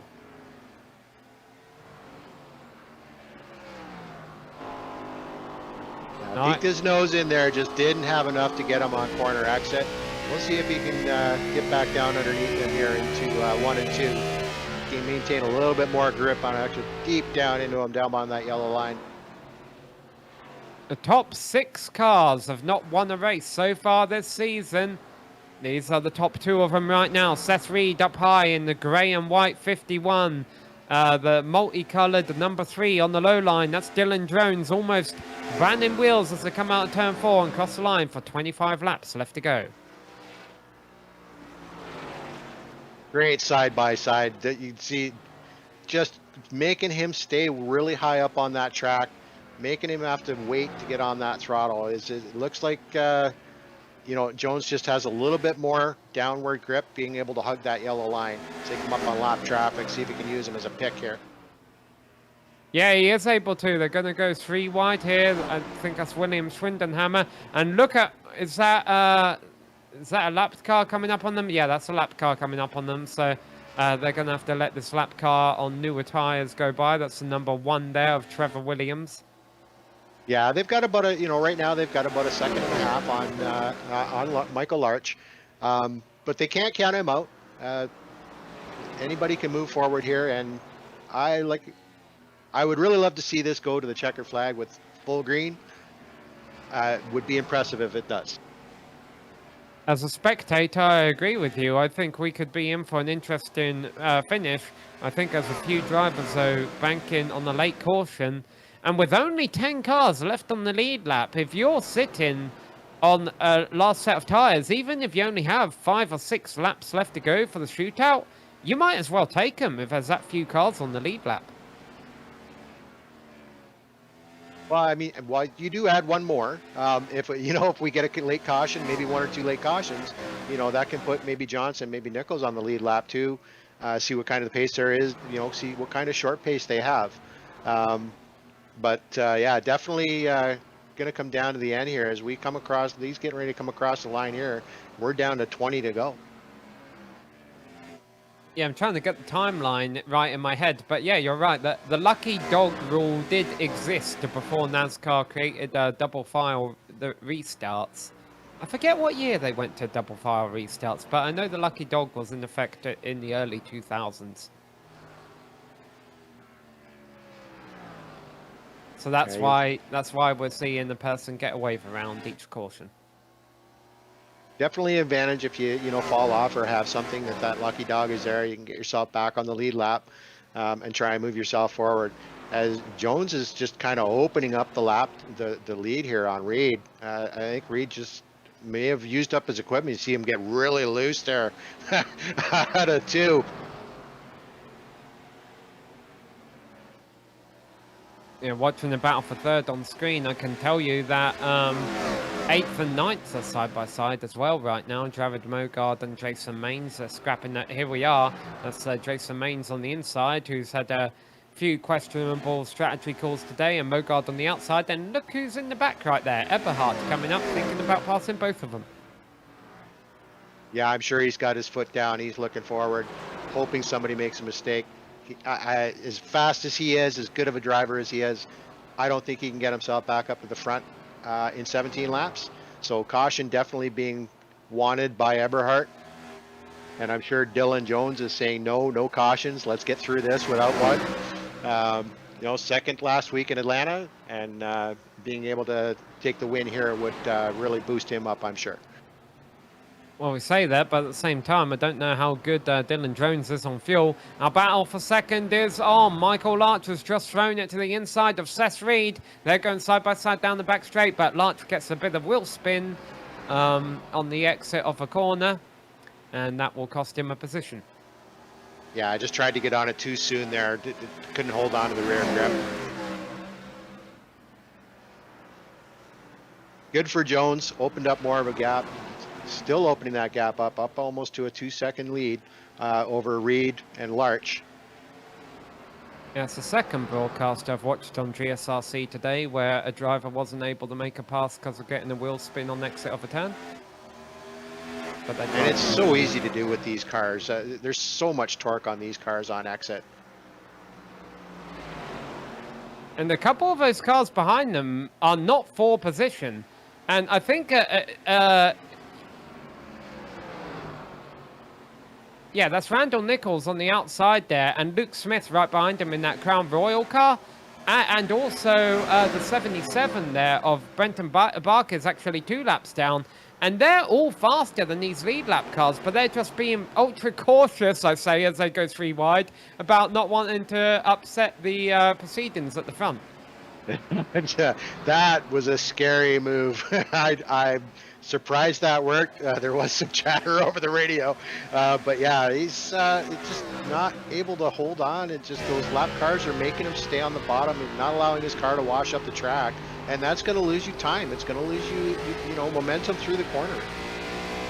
Yeah, and you can see Robinson's right up on him here now. Yeah, that was Michael Larch in the number 2 car right in front of us, who was kind of elbowed out by those lap cars on the newer tyres, and he wasn't too happy about it. But here we go. We're closing in on 10 laps left to go now. Yeah, with those moves too, I would think that, you know, that's kind of showing the gloves are off now. Everybody's going to go for whatever they can get as we, you know, get ready to cross the line here for 10 to go. Eberhard catching up with Crump. This is for 7th. Kind of the way it ended last week, or kind of the way it was running last week, and it didn't end well for Eberhard. Ended great for Crump. But again, these drivers know each other. Whether or not Crump gives them the space, but Eberhard is the quicker car, and I think Crump knows that. Bo Tafani is not too far ahead of him for 6th, but that might be as good as Eberhard can do without a caution. Caution throws everything out the window. Well, this is going to be very beneficial for Eberhard in the points too, with Colin Weatherholt running back a lap down back in 14th. This is going to really help him in that points run to get in front of Colin Weatherholt in the standings. Yeah, I'm looking at the standings right now. The top 6, I wouldn't say are particularly having fruitful nights. Dylan Jones was 7th in the point center in this race. So, but he's 21 points back of leader, so I don't think he'll have a points lead going into Michigan next week, but it'll certainly jump him up. Who was that in pit road? Yeah, well, don't forget, we got the drop week, so, you know, this could, because last week he was, you know, he's moved up 6 positions from that P2 last week in Atlanta. You know, he wins this one, depending on how that drop week works out, he could find himself right up there in contention. Second place is changing hands. Michael Larch. He's recovered from that incident or that moment he had with the lap cars, and now he's challenging Seth Reed again for 2nd. By the way, at this point, I've got to imagine Dylan Jones is good on fuel, because if he wasn't, he would have backed off by now with that 4-second lead. I might be waiting for 5 to go, but yeah, I would tend to agree with you there that he's probably good on fuel. As you can see, you know, Larch and Reed just battling for position here. Reed just sliding the car out of the corner. That takes a lot of guts and moxie in these cars.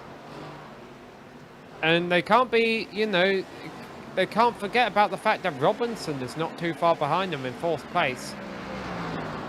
There's a lot of good stories up there in the top 10. Maines, remember how slow he was earlier when he was off strategy. He came back for 9th. Mogard, I think, would want a bit more than 10th today, but that's where he is. Well, and our controller is just letting us know that, you know, Eberhard's strategy obviously didn't go well for him. Even with a caution, he's probably looking at a best of 6th place. But that will still put him still help him out in the standings. And like I said, with Colin Weatherholt down in 14th, a lap down, it's not going to hurt him to be where he is right now and crossing the finish line. The one driver who has got it right, and he's been up front all race long, is Dylan Jones. He's still got to watch, make sure he navigates his way through all this traffic okay. 2 laps left to go. That's 1.5 miles. Lap traffic ahead of him, lap traffic behind him on newer tyres is Ryan Johnson. In fact, Ryan Johnson there will be back on the lead lap if he gets by him. That will put 11 cars on the lead lap. And really, there's no reason for Dylan Jones to fight it. He's got 3.5 to 4 seconds over Michael Larch, who has a bit of a gap over Seth Reed now. But white flag is in the air for Dylan Jones. He almost won last week at Atlanta for his first win of the season. He finished 1/100th of a second short. Well, now he's got 3 seconds of clean air behind him. He's had to play a bit of a strategy games. He's had to avoid the carnage out here on this short track. But finally, in round number 5 of the season, Dylan Jones crosses the line and wins at Richmond. Followed by Michael Arch and Seth Reed. Good battle there for second and third, with Matthew Robinson in fourth and Jordan Berube in the 5th place position. Good racing by all of them today. Not a lot of cautions. I'm grateful for that. It was a really good race. Nebba Hart was not able to get 6. Bo Tefani held on for that position. Well, we're going to watch a bit of a celebration from Dylan Jones here. I would say he's burning it down in the infield, but I remember Juan Pablo Montoya actually catching fire here once and really burning it down in the infield. Fortunately, it's just a nice little tyre smoke show from Dylan Jones here. He'll get it going. I don't know how much fuel he's got left in that to try and pull this off. Alright, well, we're going to take a quick break here at Richmond on the GSRC. We'll be back with driver interviews and the full race rundown.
Hello and welcome back to Richmond Raceway, where we just witnessed round number 5 of a Rolling Thunder Racing series. This was a Mr. Hedge iRacing Photography 172, and the race winner was Dylan Jones. He came up so close in Atlanta, wasn't able to get the win. He did get it this time by Michael Larcher in second place, Seth Reed in third, Matthew Robinson fourth, and Jordan Berube rounding out the top 5, despite having a bit of a dent in the front of his car. Botafani held on ahead of Daniel Eberhardt in 6th and 7th, Scott Crump in 8th place. We didn't catch it on camera, but look at that for 9th and 10th. Jason Maines just 600ths of a second ahead of Ryan Johnson. And 11th, we've got Jared Morgard in topping out our last car, the cars on the lead lap. In 12th, we have Randall Nichols, followed by Luke Smith in 13th, Colin Weatherholt in 14th, Drew Ballestros in 15th, Matthew Molnar in 16th, Trevor Williams in 17th, Lane Doyle in 18th, and then our drivers are 2 laps down in 19th, Dean Gagliano, and 20th, Brenton Barker. Yeah, and then the drivers who might want to forget tonight, William Schwindenhammer 5 laps down, and then Jacob Manning, Jared Haynes, and Jason Kelly. Well, Jason Kelly did not start the race, the other 2 did not finish the race. One driver who finished the race, and he finished it quicker than everybody else, was Dylan Jones. Dylan came up just a tiny bit short at Atlanta, but this week he finally got it done. Yeah, a little field strategy this time. I wouldn't have made it another lap, so I think that's what got me. I think everyone else took off there and didn't realize they needed to save fuel until a little late, and that gave me a pretty good advantage. Yeah, we were wondering how close you're all going to be on fuel at the end there, but we were also very surprised to see some drivers stay out under that caution with 70 laps to go or whatever it was. Were you surprised? I'm not really, because it was tire strategy right there. If you pitted, you're gonna use up all your sets, and if you stayed out, you kept a set. So if a caution come out there anywhere towards the end, guys that had a set. I think you cut off a little bit there, but yeah, at the end you played the right strategy card. And how are you feeling? I mean, obviously Richmond, a unique short track. Is this one where you thought you had a good chance of a win? Oh yeah, I love me some Richmond. I love me some Dover too, and I'm really like a fan of the short track type stuff. So I don't know if we go to Martinsville, but I hope so. Well, we go to a bit of a bigger track next week. We're heading over to Michigan. How you feel about that one? We'll see. It's old Michigan, so that'll be interesting. Been a while since I've been there. Hopefully you do well. It's going to be, I think tires are going to matter, because as far as I remember, that was a pretty slippery track, probably comparable to Atlanta. So it should be fun. All right, well, we'll let you go and celebrate your win. Anyone you'd like to thank? Thank everyone at Rolling Thunder and you guys at GSRC for putting it all on for us. Well, we appreciate it, and we appreciate you coming to talk to us and putting on the great show for us tonight. Thank you. All right, well, that was Dylan Jones, your race winner here today at Richmond at the Mr. Hedge iRacing Photography 172. Finishing less than 3 seconds behind him was Michael Larch. And Robert, you've caught up with him. Hey, Michael, great race there at the end. You know, Seth Reed really made you work for that P2. How did you see your race overall? Yeah, that was a battle at the end for sure. Well, obviously we knew the amount of laps we had, the amount of tires we had in the pit, so we just broke it up into thirds pretty much. And that last caution that came out, we were right on the border of being able to make it on fuel or not. In fact, that last run, me and Matthew Robson, the 34 behind me, we ended up saving probably about 20 laps of that.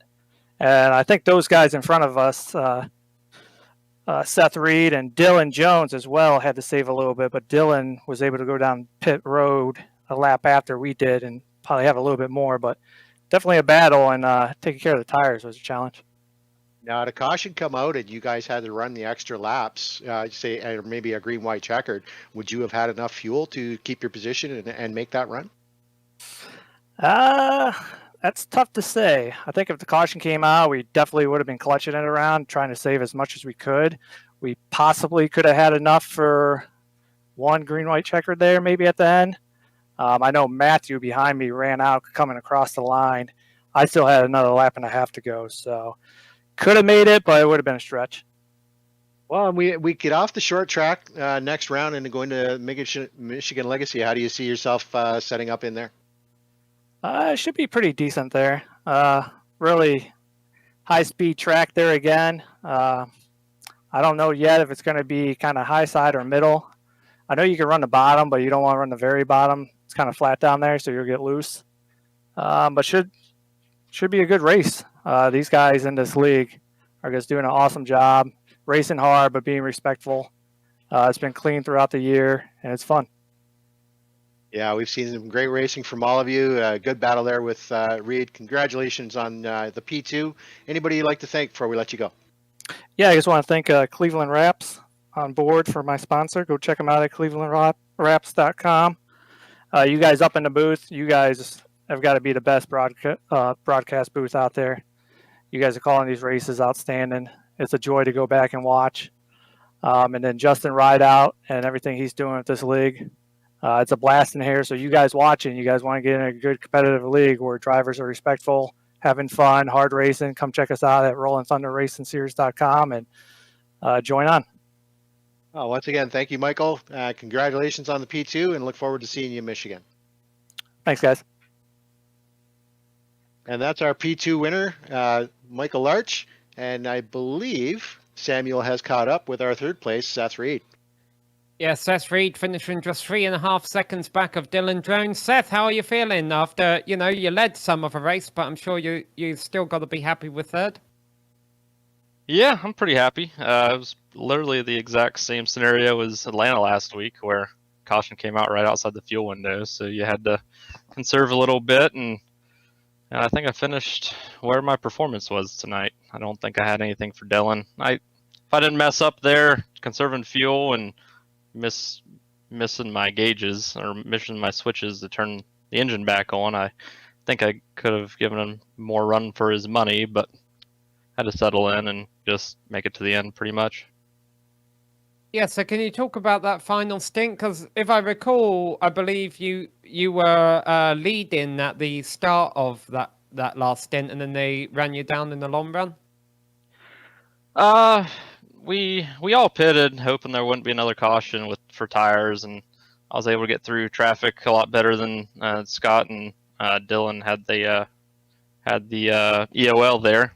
He fought like hell to get back up there. I wasn't expecting him to be in second place, gunning me down. So that was kind of disheartening when I saw him get to second. But yeah, it wasn't the tires. It was just more so trying to conserve up to every drop of fuel I could get. And I just conserved for about 10, 15 laps. And I had a 1.8 second lead, and I missed my switches and got throttle happy, and then finally turned my engine back on, and it snapped sideways, and I had to save it down the apron, and he got right back to my back bumper on that. So